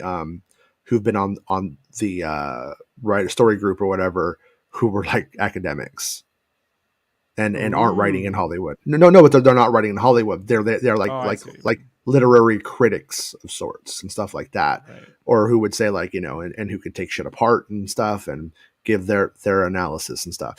So point being, we've never really known how many people are on there, and then there could be people on the story group who like literally aren't in the DGA because they're like, I don't actually like write like for these films. I just do this other thing. So it's a good question. Maybe somebody from Lucasfilm will tell me or tell you. That would be nice because I am just really curious to know. It's really we here at MakingStarWars.com or net. Which one is it, Jason? It depends on if you like Mark Hamill or not. All right. We here at MakingStarWars.Mark Hamill. Yeah. We support the union. We support it fully. Okay. So you guys want to talk about the Flash now? Did you see the Santa got called Star Wars DeSantis in the chat? No. Sorry, I was concerned citizen. Star Wars DeSantis Claus. Oh no. DeSantis Claus. Star Wars DeSantis. You know what? That's gonna stick. It's gonna stick. Oh, and also there was a clip of Jude Law. I don't want to play it on the show, but on the Tonight Show, I think Jimmy Fallon, and he just like reiterates story beats and says he was only starstruck when he saw a Jawa or some shit like that. But so if you're curious, it's out there on the old internet and you can watch it. But whatever. So all right, time for like Flashdance. This is Bespin Bulletin. Went through. I'm starstruck when Jennifer Beal shows up. Fuck a Jawa, dude. Jennifer Beal would. She would fucking Jawa. Yeah. Palin Moto did, so anything's possible. But okay, so let's look at some of the reactions. So discussing film. This is to Flash. The Flash manages to deliver glorious high thrills, and Andy Muschietti captures what many of us have always dreamed for a cinematic Flash story. There's also... I just want people to know, you might be hearing spoilers here. So if you don't want to get spoiled... These are the reactions. For the Batman movie in which all the heroes lose for certain. Nothing... None of the good guys will win. Batman will definitely die. Everything will go to shit. Don't be here for this. He captures, Flash story, but there's also plenty of just bizarre decisions. Some story related and others technical. Not amazing, but still pretty good at times. Collider says, The Flash is fantastic. I know Ezra Miller has made a lot of mistakes, but they are so good in this movie. Okay, see when they play the pronoun game, I think that Ezra Miller has made those mistakes in the movie and they're great. Like he's feeding babies bullets and shit. All right, The Flash is fantastic. I know Ezra Miller has made a lot of mistakes, but they are so good in this movie. Loved Keaton, the action, humor, and emotion. Andy Muschietti, is that his name, right? Muschietti? Yeah, Muschietti. Muschietti has crafted something special. Thumbs way up. Warner Brothers didn't show the after the credit scenes, so no post credit Then scenes. that means the movie didn't count, Hey, right? Because we only watch it's this okay. shit for the after the credits. The after credits always shows up on the internet before the movie comes out, anyways. Jermaine says, "Old man Jermaine from IO9 says the Flash is as good as rumored. It's Back to the Future meets Spider-Man: No Way Home with humor and heart of the former and actions and surprises of the latter. If anything, it might be too ambitious. It's incredibly satisfying, heartwarming, and fun."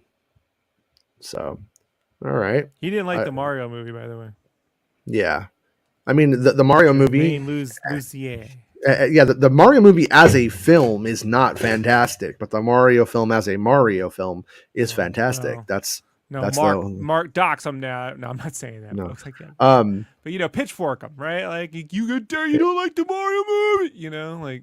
Yeah, no, I mean, it has more cultural baggage to deal with and deliver than I think like a film critic would acknowledge, and for their perspective, rightfully so. But The Flash is absolutely one of the better DCEU films and arguably the best. Michael Keaton makes the movie, and he is still the Batman to beat. It's a little messy, but a significant step in the right direction, and the DC film we deserve. All right, you guys ready? You guys ready for this? Dan Snyder. The Flash. First hour is pretty fantastic and strikes the perfect tone. Ezra Miller is great. It's heroic, funny, and emotional. The last hour is mostly terrible. Just an utter mess that'll have you asking what's going on. Fan service and DC villain problems strike again. Mixed bag overall. He then started calling out like his fellow critics on Twitter, and like even people he works with, like Perry Nemiroff and Scott like Manson, wherever, they all liked the movie, and he was just going in. He was just pissed off that people like this movie. Like, he's like, you know what? Fuck you. Let's fight. But yeah, I mean, I don't know. How that's going to help him. But anyways, Variety Critic number 1.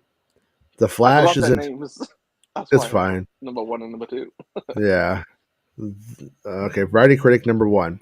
The Flash is an ambitious movie with very little to say, packed with cliches and far longer than it has to be. It shares themes with similar titles, but doesn't execute them nearly as well.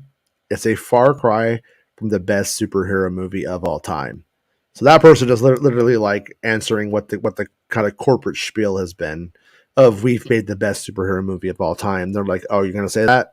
Suck my dick. No. Well, to be fair to them, like when you put World's Greatest Pizza on front of your pizza shop, they are the first studio to ever claim to have the world's greatest comic movie of all time. No one's ever come out. I mean, no studio's ever been like greatest superhero of all time in 20 years. No one's done that. So they get to, right. They're like, they're planting that flag on that moon, like MTV style, just claiming it. Just do it. So, okay, Friday Critic number 2. The Flash is not one of the greatest superheroes to ever. The Flash is not one of the greatest superhero movies to ever exist. Parts are funny, and the movie is fun, but I was certainly exhausted by the second hour. It took me at least 5 minutes to recognize Michael Keaton when he first appeared on screen, so make of that what you will. Scott D. Menzel says, The Flash is hands down one of the best superhero movies of all time, no joke. The Flash is the ultimate movie-going experience, as it has a little bit of everything: heart, action, humor, emotion, and plenty of nostalgia. Ezra Miller is phenomenal, and dual berries. Michael Keaton and Sasha Calais are, how do you say it? Calais or Call? I don't know. I think it's Kale, is it? Kale, Sasha Kale, are good also. This is a film that will have audiences watching over and over again. The Harloff says, the hype is real. It is a really great film. It's one of the best superhero movies of all time. I don't know. Is it Michael Keaton great? Absolutely he is. Ezra Miller has done a great job as the two berries, in contrast to the criticism of Shazam, where Zach Levi didn't do a good job portraying an 18-year-old properly. But that's not the case here, as he portrays both so well. So much so that I was annoyed by the younger version before realizing the angle at the art. Andy Muschietti does a great job directing this one. It's a good length, it's emotional, it's powerful, it's spectacle, it starts big and ends big.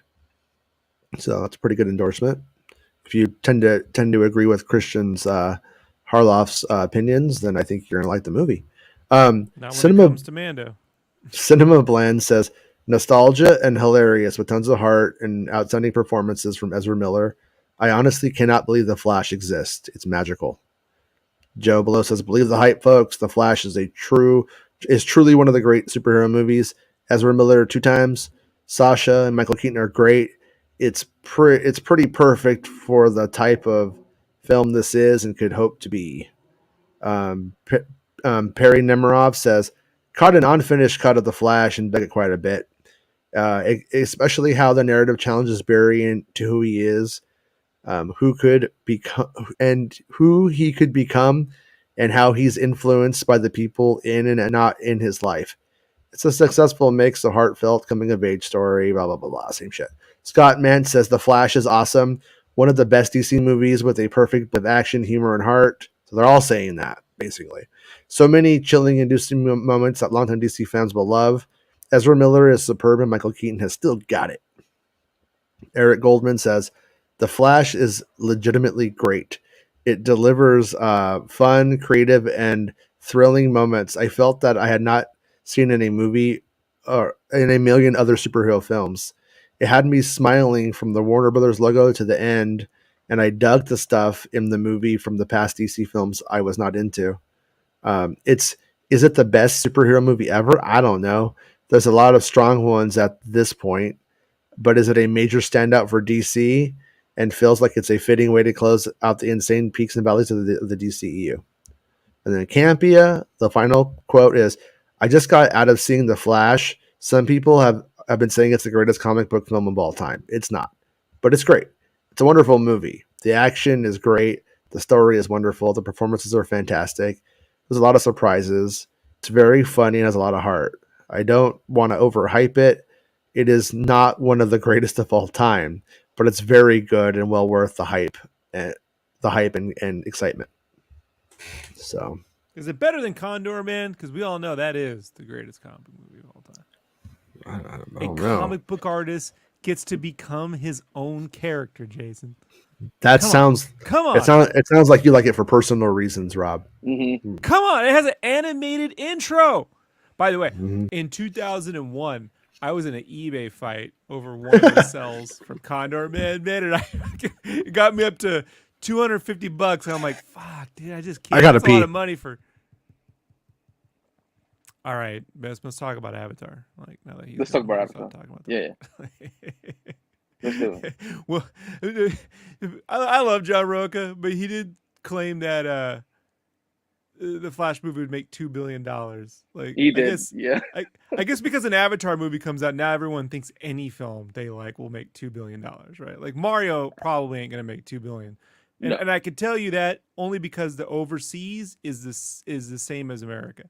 It should be double what it's doing here in order for that to happen. You know? Yeah, it's gonna cost $1 billion this Sunday, right, Mario? Yeah. Oh yeah, for certain. Yeah. I'd say somewhere between 1.5 and 1.3 and 1.5, depending on maybe 6.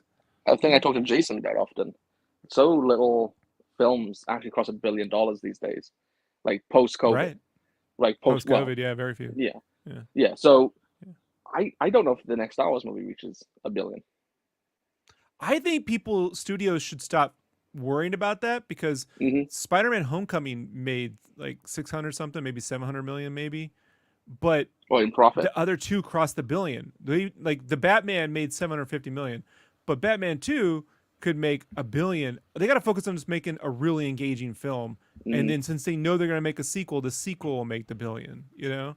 They got to stop with this. The movie that comes out is the $1 billion maker, because when they shoot for that they got to get audiences on their side. And right now audiences are just skeptical of everything. Like super skeptical. Like even when you got a movie people universally seem to like Dungeons and Dragons, people won't go see it. Like when I was coming out of Mario, I was at the late showing, right? Because I didn't want no one with me.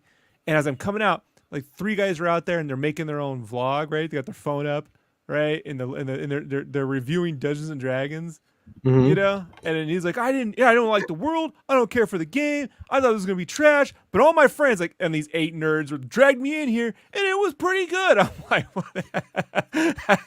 So like if they really said, okay, we're gonna make one more Dungeons and Dragons, it could make more if they properly market the first one on video, build a fan base, get a grassroots thing going on, you know. So there is, but the idea that just because you have Superman and Batman on there, it's gonna make $1 billion is not true.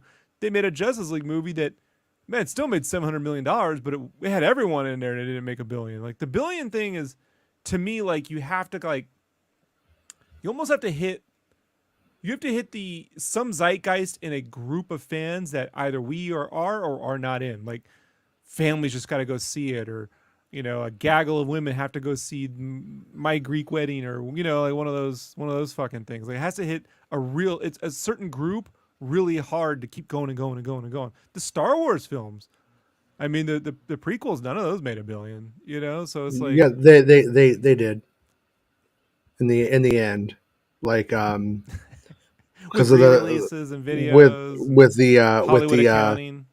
with 3D release 3D. Phantom Right. Menace crossed. Right. That first one is the one But that got the but closest. But here's why it matters, because that 3D release didn't make any fucking money at all. So it just needed to be a little bloop to make it the billion. yeah, the blip. It was The close. blip. Yeah. Yeah. But It was if you build a solid first one, it's the opposite of the way it was in the 80s, where if you had a hit, then you had this gradual loss with every film coming out. it used to be after. 70%. A sequel would bring in Different now. 70%. Yeah. Different now. You build Right. a solid film, that may not be the billion, but I guarantee you, whatever Puss in Boots movie comes out next is going to do twice what this fucking Puss in Boots did if it was decent enough. Yeah. You know, like it's different now, but you got to build that goodwill. And I do think a lot of the comic book, you know, the Marvel DC, they've built some bad will up. You know, they feel a little taken advantage of. There is that zeitgeist out for that. But you build a solid one, let's say like this Flash, then the next, I mean, they can't make another one though because they're rebooting the whole fucking company. But the next time a Michael Keaton Batman shows up, Yeah. like what do you do with it, right? The thing is with the Flash, they might be able to keep that version of the character, like based on how that movie ends. They might be able to keep Ezra Miller's Flash. Yeah. Well, you did a really good write up of a collection of the spoilers from it. So we'll go through and read it right now, and like then we could We need a big spoilers tag for people though, Jason. Do we have a big... just be on the whole time though. Huh? Oh wait, it would just be on like the whole time. Can we call this MakingSpoilers.com? Like we need a no spoilers tag when we're in that zone for that 2 minutes of the show. I've seen the analytics and the average watch time is 7 minutes, so I think we're good. Like, I think we're good. Yeah. Like anyone's paying attention. The film begins with Flash and Ben Affleck's Batman chasing bank robbers who also blow up a hospital, which requires Flash to rescue falling babies along with patients, doctors, and nurses. Did he put bullets in their mouths? Sorry. As Batman continues to capture the robbers, we discover how Barry Allen got his powers and became the Flash. He was struck by lightning in 2013, the year of the events Man of Steel took place. When investigating his mother's murder, Barry, with his newfound powers, helped evacuate the city of Metropolis following Zod's attack and battle with Superman. Back in the present day, and Barry has missed his father's court case due to him helping in the capture of the bank robbers, and his father remains in prison. Bruce Wayne meets with Barry, where they discuss the possibility of Barry using his powers to run back in time and stop the death of his mother. His father, Henry, is in prison as he's believed to be the one who helped kill Barry's mother, Nora. So daddy's in jail, mommy's dead, Flash got struck by lightning, and now he's fast. Did he bury his mother on a golf course? I'm just waiting for one of these Zack Snyder cultists to go get struck by lightning so they can run fast. Anyways, despite Bruce I want to see that. despite Bruce I want to see advising, Favreau now run fast like the old lady. it turns in out Kung Fu Favreau Hustle. was a big Snyder boy the whole time. He's all like on the internet talking shit and everything. All right. Remember the old lady with the hairnet and the cigarette in her mouth who ran really fast in Kung Fu Hustle? I want that Oh, shit. version of the Flash. Yeah, I want that. So, despite Bruce advising Barry not to travel back in time, Barry does so anyways and goes to the year 2001, the year his mother is murdered. To listen to new metal. Barry goes when he arrives in 2001. Remember how in the Back to the Future you had Mr. Sandman? Do you hear when he arrives in 2001? He hears, Hoobastank. I did it all for the nookie. No. All for the nookie. No. It's all for the nookie. But He hears Hoobastank's Michael Jackson cover. That's what he hears. That's Alien Ant Farms. Michael. Oh, Alien Ant. They all suck the same. They're all trash. Yeah. Come on, they had a wrestling ring video. Jason Backyard Wrestling. Yeah. Come on, man. Or okay. He hears Vanilla Ice's Ice Baby new metal version. That's what he hears. There was no new metal version of it. And Papa Roach, right? Let's do some. No.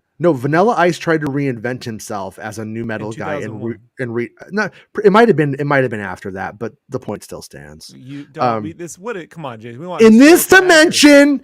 Vanilla Ice did it in 2001. Do you think they're listening to Saint Anger when he reappears in 2000? No one listens to Saint Anger. Barry goes to a grocery store and steals canned tomatoes, so the store has none to sell, and his reasoning. That line is I'm here for the canned tomatoes. I have none to sell. That was just something Ezra Miller did that was just random. And they're like, you know what? Let's edit it into the movie. No, okay. Barry goes to a grocery store and steals canned tomatoes, so the store has none to sell, and his reasoning for this is so his mother is out of the house longer and avoids the time she's murdered. Barry's mother decides to venture to another grocery store after visiting the one Barry stole the canned tomatoes from and avoids being home at the time she was set to be murdered. Barry has successfully achieved his goal. Happy with the outcome, Barry races through the Speed Force to return to present day, and he's attacked by Dark Flash, and he's forced into the year 2013. Now, I'm just going to say, shouldn't his father have been murdered since his mother wasn't now? Anyways, Barry discovers that his mother is still alive in the year 2013 to his delight, but he gets discovered by his younger self, which is what we saw in the trailers, who does not have superpowers. After the two have a talk, they realize that younger Barry will likely never become the Flash. So Barry takes his younger self to be struck by lightning. Good plan, boys. The plan is successful, and the younger Barry gains That's such a Doc Brown. That's such a Doc Brown experiment. Yeah, I hope it's fun because it sounds ridiculous. The plan is successful, and the younger Barry gains his powers. However, the lightning also strikes present-day Barry, who loses his powers. Oh no! Around this time, Generals... Yeah? I mean, which version of I'm interested to know which origin, because first there was the chemicals that hit him in the lab, and then the lightning hit the chemicals, and then there's the Speed Force stuff. This must just be random lightning contained superpowers, because that's a bad lesson to teach kids. like if it does have some mystical or chemical component to it, if it's just go stand out and get hit by lightning, I mean, Jason, we might be in for an epidemic. Well, when I first read this, I assumed that there's something special about Barry, that when he gets struck by lightning, it leads to superpowers. Mass hysteria, Jason. Do you understand what I'm talking about here? Yeah. Mass hysteria. Dogs and cats living together. Around this time, General Zod arrives on Earth seeking out Superman, but there's no Superman to be found. The two Barrys realize Superman isn't there to save the day, so they attempt to locate Batman. They discover Wayne Manor, but notice it's different to the one present-day Barry knows. And it isn't until they meet Michael Keaton's Batman instead of Affleck's when they realize Barry tangled up the two timelines, either on his quest back in time to save his mother or when he's attacked by Dark Flash. Barry wants to mix the timelines and merge universes he's created. or Barry wants to fix the timelines and merge universes he's created, but he can't do it alone. And younger Barry agrees to help, as does Bruce Wayne, after initially being reluctant and suits up as Batman. But first, they need to deal with Zod. Batman discovers the location where Superman is supposedly being kept, a military base in Siberia. Batman and the two Barrys take the Bat plane. All right, you wanna get him on that one, Rob? I changed it to Batwing. Oh yeah, I already copied what you wrote and put it into this note. Oh shit! Yep, Get that shit right, Bespin. Yep. It's called the Batwing. And then Batman takes the Bat car, and he does Bat Tesla, and he. How do I know I can believe anything in this document when you think it's called the Bat plane? Yeah. Does he super Uber his way to Metropolis? Huh? One time, when I the first article I wrote when I had COVID, when I started to feel better, but I was still in the fog of it, I spelled Ahsoka wrong, consistently throughout the whole thing. I remember that. And this person, I can't believe. No, that would have been funnier. Ahsoka. That's the movie on Pornhub. That's a different one. But I was like, yeah. They're like, how could I believe anything you say? Because you said us, But anyways. Why are the internet trolls sound like Saul Guerrero? When you do it, lies. A military base in Siberia. So Batman and the two take the Batwing to the location where they break in and attempt to rescue Superman. However, to their surprise, there is no Superman, but there is a Supergirl. Dun, dun, dun. Jackpot. Woke. Kara Zor-El, who was captured as a child and has spent her life spent her life inside of this prison. As the group makes their way to the base, hold on. Did you just say she was captured as a child and spent her life in a prison in the snow making toys? Huh? No, huh, Jason. No. Maybe it's Santa Girl. No. You think maybe Santa's Zod? That makes more sense. As the group makes their way through the base, Supergirl is powerless. But upon seeing the exit and bathing in the sunlight, Supergirl activates her powers and abandons the group. She's like, bye, bitch! The group fight off. Yeah, later. I'm out of here. Later, losers. I can fly, bitch! Woo! Yeah. By the way, Jason, that's exactly what I used to do in a video game called City of Heroes. The only MMO I ever played where you could make people your sidekick to help level them up. And so I was a superpower character who could fly, and I would take them to super danger zones, and I would just fly away. So when they died, they'd respawn in a hospital in that danger zone. They could never get out. It was the best. You're a piece of shit, Rob. You're a piece of shit. I am a piece of shit. I'm a total piece of shit. You were a super villain. You were a super villain. Yeah.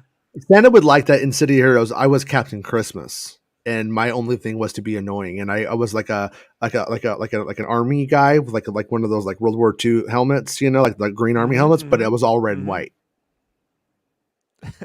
Oh, he's gone. He froze. I like it. I'm so glad he froze right there.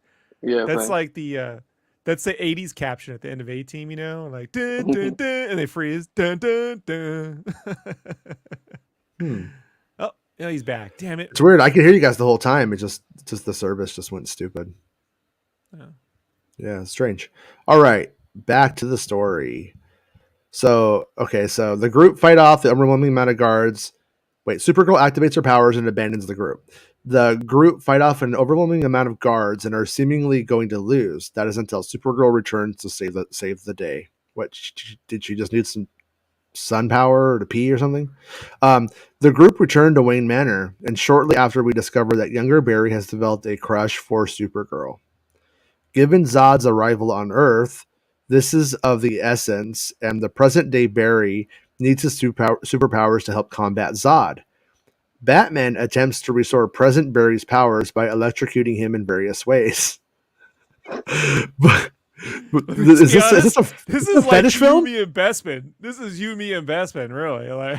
He's like. It turns out in this universe, Batman is not really super scientist guy. He's just kind of like, well, what if we just get some jumper cables and put them on your titties and turn on a battery. What happens? I've always related to the Keaton Batman, and now I know why. Yeah. Anyway, I mean, and where's Vicky Vale's body? Answer to that. In the Supergirl golf decides course. She's buried just on the decides golf to, course. yeah, right, to fly. Oh man. Anyways, Supergirl decides to fly present day Barry into a storm in hopes that he gets struck by lightning, which he does. You can just do that, and his powers are restored. The group arrive at a desert where Zod has begun terraforming the Earth, and a massive battle ensues. Is he terraforming it like Krypton or something? It's the Man of Steel bit with the I haven't watched that piece of world. shit in years, so I don't remember. He has like those world devastators that come down and Okay. flip the concrete up and down and smash it. You know. Yeah. Oh, okay. So he read Dark Empire and then did that. All right. However, frankly, so did J.J. Abrams. If you really want to get into the Rise of Skywalker, but you know, that's fair. However, Batman and the Supergirl both die during the confrontation. Batman and Supergirl. Damn, that sucks. Present day Barry travels back through time several times to save the lives of Batman and Supergirl and to redo the fight. But every time Batman and Supergirl, they ultimately die. Present day Barry gives up on trying to save Batman and Supergirl, realizing that it's a fixed point of the timeline and it cannot be changed. Young Barry refuses to accept this and keeps trying himself until he vanishes inside the Speed Force. So the Speed Force. Yeah, so that's why. Just lightning, but that's also why I thought his dad should have died instead of his mom. Like if he saves his mom, then his dad dies. You know, like there's got to be kind of some kind of evening out there. But anyways, whatever. The Dark Flash returns inside of the Speed Force and fights present day Barry, and this is where we discover that the Dark Flash is younger Barry. The Dark Flash has come to hate present Barry for traveling back in time and causing all the timelines to meld. The death of his two friends, and sees Barry as the reason he's been stuck in the Speed Force for years. The Dark Flash has been for several years traveling through the Speed Force, attempting to save his friends and trying different permutations, but comes to the conclusion that the only way he can succeed is by killing present day Barry. Barry realizes he made a huge mistake. Thunderstruck. Right? Barry realizes he's made a huge mistake traveling back in time to save his mother and runs off to reverse what he's done. The Dark Flash gives chase and they both run through the Speed Force. The Dark Flash eventually captures Barry, and just as he's about to end his life, younger Barry appears from earlier in the timeline and sacrifices himself to save present day Barry, which causes the death of the Dark Flash. Paradox. Yeah. Present day Barry races back to 2001, and when doing so, he passes through various timelines and universes where we see Christopher Reeve's Superman, Adam West's Batman, Linda Carter as Wonder Woman, Nicolas Cage as Superman, and George Clooney as Batman. Barry returns to 2001 and puts the cans back on the shelf. John Schnapp. He puts the cans back on the shelf. Yeah, and John Schnapp did a whole documentary on the Nick Cage Superman. Yeah. Barry returns to 2001 and puts the cans back on the shelf and runs into his mother, Nora, as he's going to leave. The two share a tender moment as Barry accepts letting her go once and for all. Barry travels back through the Speed Force, where he returns to present day and encounters a Batman.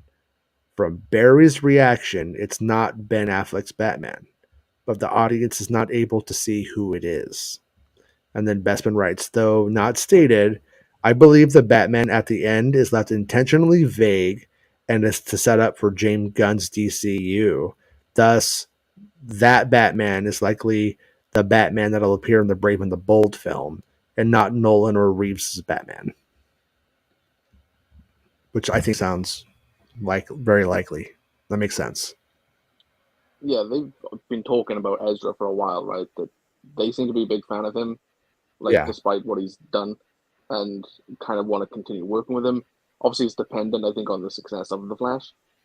But yeah. So I think that's just them covering their own ass to be like, right, if this is successful, if this does well, if Chris like it, we'll continue with Ezra, and he's in the new DCU. Right. Um, which is smart on their behalf. Um, but again, if it isn't successful, will people really want a sequel to it? Like, will they want answers to that movie? Who knows?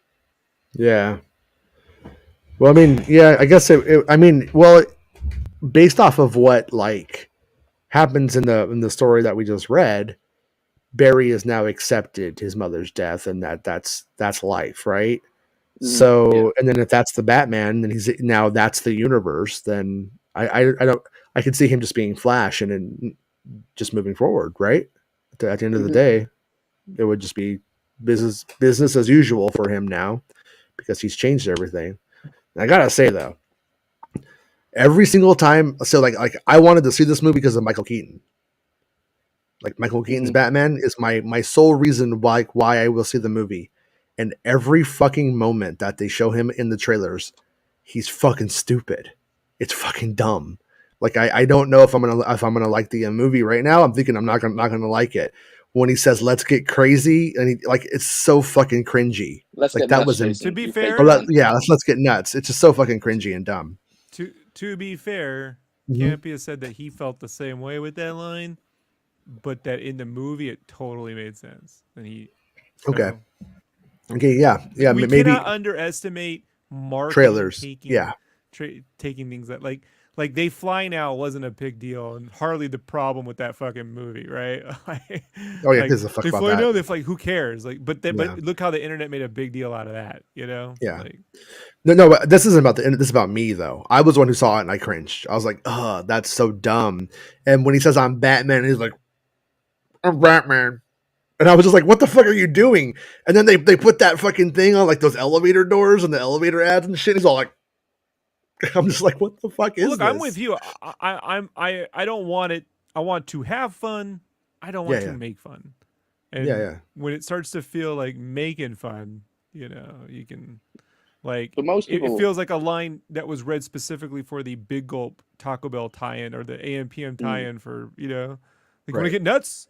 And then it's like 2 for 1 corn nuts with the free corn nut. With At Five Guys, you get free peanuts when you enter the door. Yeah, right. Mm-hmm. but most Right. people seem to like the performance that Michael Keaton does give in this movie. Right. I don't trust them. They might be right, but right now I don't trust them. You know what I mean? Like right now because like at the same time when I was like reading reactions to the trailers and stuff like that, I wasn't seeing people fucking having my reaction to Michael Keaton in it. They're like Michael Keaton back, yeah, fuck yeah, and shit like that. And I'm like, this is like really this is terrible. Like it's like give him like I don't know. It just I'm but the fact that people are saying it plays better in the film than it did in the ads, that's hope for me. So, what do you think of the plot itself? Like, I think it's aside good. from Keaton, I think it's really good. I was telling you like yesterday when we were talking about it. Like I actually think that like in terms of the excuse for the time travel and the multiple berries, the multiple the flash dance, it's I think it's actually better on paper than the Spider-Man film with the excuse to get the three Spider-Man. Like this right here makes more sense. This like if you have the fucking power, you have the ability. How are you not going to test it? How you know what I mean? Like that kind of thing. It's like I made a wish and I don't watch out what you wish for. Like fuck that. That's fucking lame.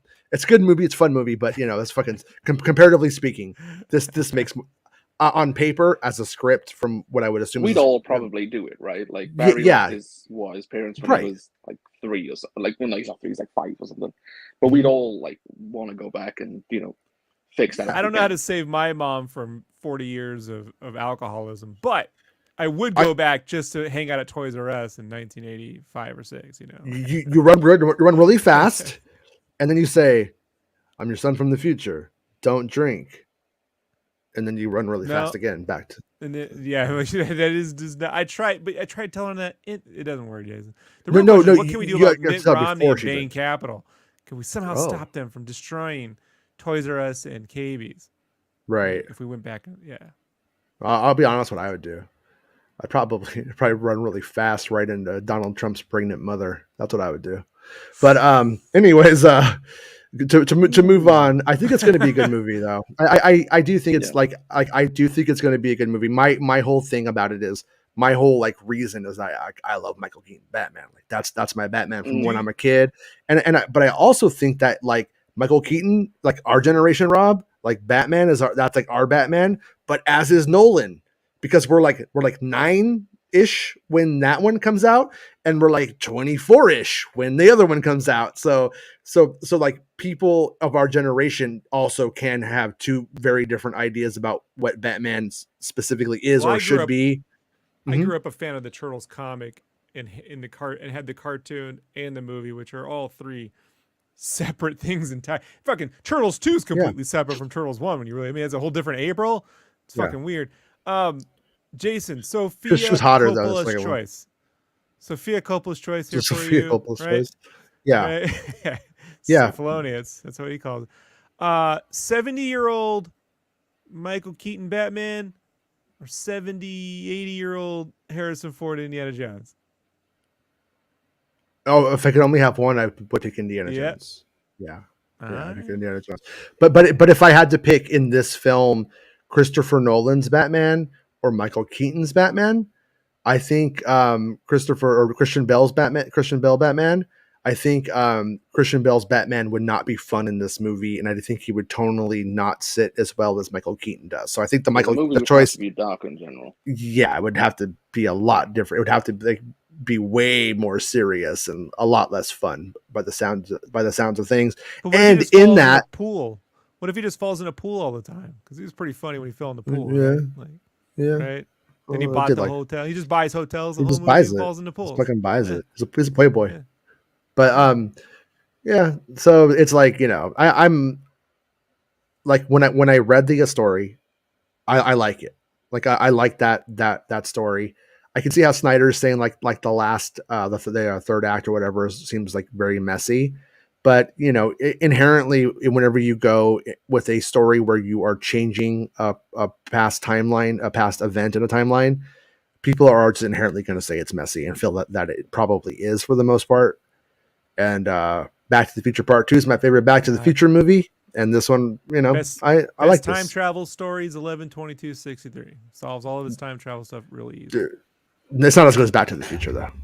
It's better. Nah, you're fucking. You want to know who didn't read that fucking book? Huey Lewis, dog. That's who. You know who also didn't fucking pay attention to Back to the Future? Bob Gale, when he wrote Back to the Future 2 and 3 and put that chicken fucking bullshit in there. No. What are you, chicken? He ain't chicken. He didn't care about being chicken. It's ridiculous. When Bob Gale was writing Back to the Future, Homeboy was writing Maximum Overdrive. Okay. Yeah, he put Green Goblin as Optimus Prime. Who doesn't want that? Like, no, if cocaine ain't fueling your scripts, no, I actually do love that movie for the record, but it does prove that Stephen King is a fucking lunatic at the end of the day too. And I still say Bob Gale's. If you guys are ones that hate the nuke the fridge, you could thank Bob Gale for that one. You know, like we got. I don't hate Nuke the Fridge. I like. Yeah, I like the fridge moment. I like all of the atomic age jokes and stuff in that film. That stuff's all good. Like I said, for me, it's Karen Allen. You know, Karen was the thing that broke that movie. What's that? So what do you think of the Flash plot, Rob? What are your expectations now based off of that? It sounds like it's gonna be like what The Mummy was to me in '99, a fun summer movie. You know what I mean? Go in there, have a fun summer movie that rewards people who paid attention for all these years. And if you don't, you're probably going to get a fun time at the theaters, you know? Like, and I don't mean like the fact that like they died and he had to keep trying, like that's your montage sequence to me. Like that's your, you know, a montage should be a mini movie. It shouldn't be like all the shit you couldn't fit into the film or you had to get through. Like I could see him trying that over and over again, or it could be a dramatic montage. It could be like, just doesn't work. So I like those types of things. And the thing at the end, I mean, if they're gonna play this as the capstone, the problem with this being a capstone to the Snyder shit is fucking Aquaman 2 still coming out. So it's kind of like Logan felt like the end of the Fox X-Men, but then we got Deadpool right afterward, right? And then they made a New Mutants, and you're like, let's just pretend it was the end of the Fox stuff. So, but it does sound fun. Yeah. Yeah. Yeah, and Aquaman 2, they showed like footage of it yesterday at CinemaCon, and all the reaction to that has been negative. Unlike what they were showing Dude, of did you Flash. hear? Did you look? I know actors.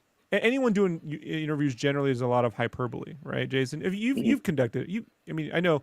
Have you guys done a lot of interviews? I mean, I know you did Ahmed Best here, Jason, but have you done a lot of those? Oh, Have you done those yeah. I mean, presses? I was an ethnographer like before, interviewing So they were normal people. interviewing Aquaman, right? Jason Momoa, and he said he wrote a 50-page treatment for this movie with his girlfriend. A treatment. 50 pages. Folks, I don't think you understand. A treatment's like a page or two. Okay. Like it's like Okay. maybe Well, six. let Like, let me contextualize it for everybody. The sequel trilogy treatment by Michael Arndt was 40 pages for all three films. all three films. Three films, yeah. So like you're thinking maybe a dozen, 20 pages.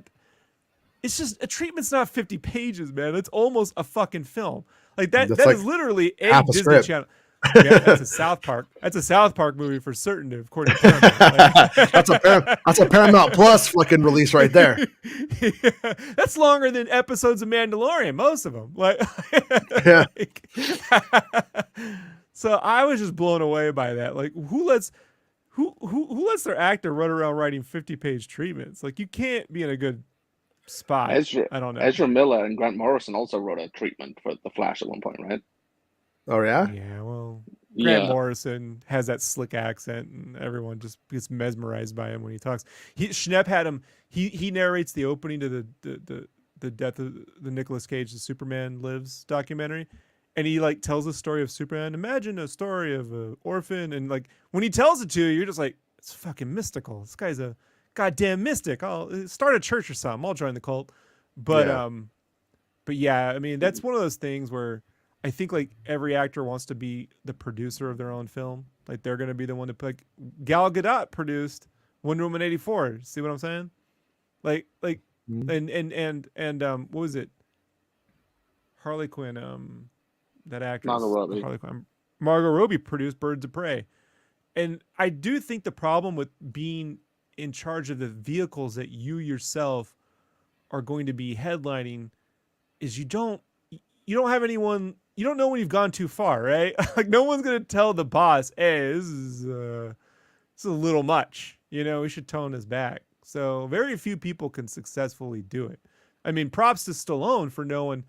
He didn't produce, but he wanted. He was trying to do the whole thing. Right? Yeah, I wrote this thing, but it turns out I'm fucking stupid. Rocky. Can somebody do it Yeah, for Rocky. me? Rocky. Yeah. He wanted to direct that too. They wouldn't let him, but there is a point, dude, where it's like you can't. I don't know. I'm really hesitant of actors who try to produce major tentpole 4-quadrant films. It's very difficult to make these. There's too many like little A24 films. Fuck, I'll watch all that weird shit. But yeah. Yeah. I don't know. I don't know why anybody would ever go like, oh, Jason Momoa is good looking, therefore he should write Aquaman. I'll tell you why, What the because fuck he's is been that? following all these. Doesn't make It's any all these sense. screenwriting YouTube videos. You could just use a structure and you go story circle and Yeah. inciting incident and by the 12th page and yep, there we go, done. Like look, I could sit here and give you notes like, hey, I think this or that, but then they go, well, what would you write? I'm not a fucking writer, man. Like I'm not a professional screenwriter. You got to go through a lot of shit to get to that point, or be one of those auteurs that just makes a brilliant one piece that fucking shoots you to the top group. But I think about this, like Shyamalan was at the top of his game, and look what happened to him, right? Right? Yeah. Sixth Sense, Unbreakable, and Signs, and Yeah. Just straight down. you know. Yeah. I did like old Knock Out the Cabin though. That's kind of fun. Old. Yeah, it was decent. I'm actually like kind of liking his like shit stage of his career where he's just like kind of like, you know what, I'm not good, so I'm gonna do like Knock at the Cabin. I'm gonna do Old, like just do the movies that are like they're kind of shitty, but they're intriguing. Well, he's got that So, TV series on Apple, right? The Servant. I oh haven't yeah, watched it, yeah, but apparently it's decent. yeah, yeah. I was mean to check it out, but then I'm always like, I don't want to start something that I can't finish. You know. Want to be What's a good So, thing, starting Ezra? something. It's a good thing did, Ezra Miller and Momoa didn't like get the treatments off the ground. It didn't help Aquaman. Apparently, that is like dog shit. And the footage that was shown, I'm nobody gonna had be a honest with you. The positive first movie response was to. dog shit. Like I rarely Yeah, fucking say that. I tried, guys. yeah, I'm a man. If I'm like, you know what? Maybe it's like if that Phantom Menace George Lucas just kept going, you know, it would be like that. And I'm like, this is fucking. It's just like when the traffic's all like when they're trying to get in that underwater city and they got to go through one fucking cavern. I'm like, just go over the fucking. Don't go swim over it. Like you don't have to stay in the lane. there's Like it's just shit like that. You know? Like, some stupid, dude. people who saw the footage at a CinemaCon for Aquaman said that Avatar: The Way of Water ruined it for them because of like obviously the movie's all underwater, and they're like, yeah, this just looks absolutely dog shit now. Like mm, Well, Avatar has ruined it for us. that. Who told me that? I was talking to a friend. Oh, I was talking to an old friend of mine who brought up. He had saw Black Panther after Avatar, and he's like, "Why is it so dark in the water scenes?" You know, and I'm like, oh, because fucking nobody spent the amount of time recreating the way light is captured by cameras underwater the way Weta and James Cameron did. So now all this other like artsy sort of CGI fakery version of it, it's not cutting it, dude. Like, you yeah, know, like it's not. So that's kind of unfair to every other production going forward because they're just not going to spend time. I do know that's why Weta put out they open source the data on that so that other studios could utilize it, but that doesn't mean anything for any production happening now. You know, like right. Mm. yeah, Just down the road. I wonder. I wonder why they would do that. I wonder if they were like, it's going to get out anyway, so let's just be altruistic about it, or if it was like, that studio's been pretty good though. Like when they were making the first Avatar, they had to ship. Remember when they had those 12 vendors they had to ship to? They shipped a bunch of shit to ILM, and one of them was that scene where the fucking the dragon, the Quaritch's ship, when he gets in the mech, jumps out of it, and it crashes behind him and explodes. The yeah, fire for that shot ILM had to do, and I've said this before, like they had to Weta had come up with these great fire like algorithms or whatever, and they wanted to give it to ILM, and like lawyers just intervened on that, like studio mm, lawyers. So I think it's because of like on that production, ILM had to go and recreate and match all their work to make it consistent because they care, yeah, right? I mean, if they guess they didn't care, but I think putting that out there early maybe will prevent future lawyers from getting involved when you do need help, and then because some things like I get you want some proprietary work, but it doesn't help. Like you're gonna need help with other studios. You're not gonna be able to do everything, and if those other studios come in and got to do mocap work, and they can't use the photo, the right. facial capture that you're using, they have to go back to old fucking hand animation. You fucked your own. You're gonna get the credit as Weta. No one goes Avatar, Weta, and 11 other vendors or 12 other vendors. They go Yeah. Weta. So that's the beneficial, move on Well, that. and if it looks like shit, they go Weta drop the ball in that shot. And Correct. and Correct. you know that Weta did the practical like props for like the armor and the swords and stuff for the conquistadors and stuff in Indiana Jones 4. They did all of that stuff. I think they might have done the Crystal Skull as well. But Wait. For the Weta Conquistadors and what? in Crystal Skull and Indiana Jones and the Right. Kingdom of the Crystal Skull, like when they find what's his name, Arella's body or whatever, something like that. And like, In the set, the temple set. yeah, yeah, Yeah. yeah, that stuff was like Weta did like the armor and all that stuff because they were, the Lord of the Rings guys did it. Yeah. So Richard Taylor was probably on that one. mm, He was running the props division. yeah, that's Roger Taylor's brother from Queen. People don't know that. I made that up. That's not true. We put so much care in the sword. We etched every detail. My own DNA is in this glove.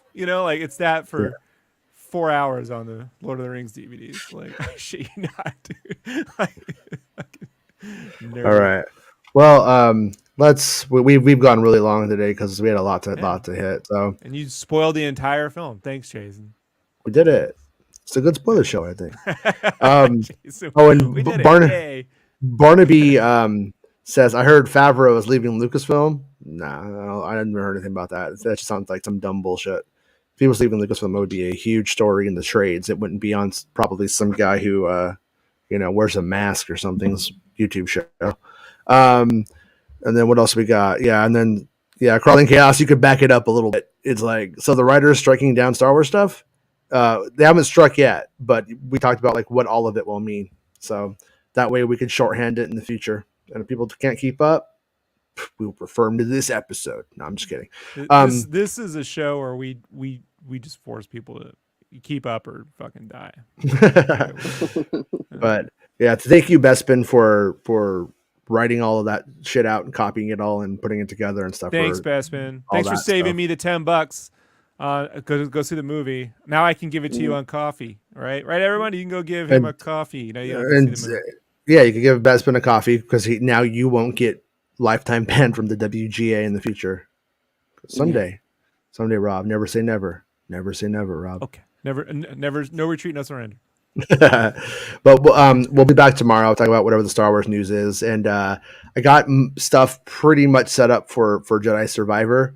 So I'm not sure if we'll do a show tomorrow or if I'll just start streaming Survivor tomorrow night for a bit because we did such a big show today.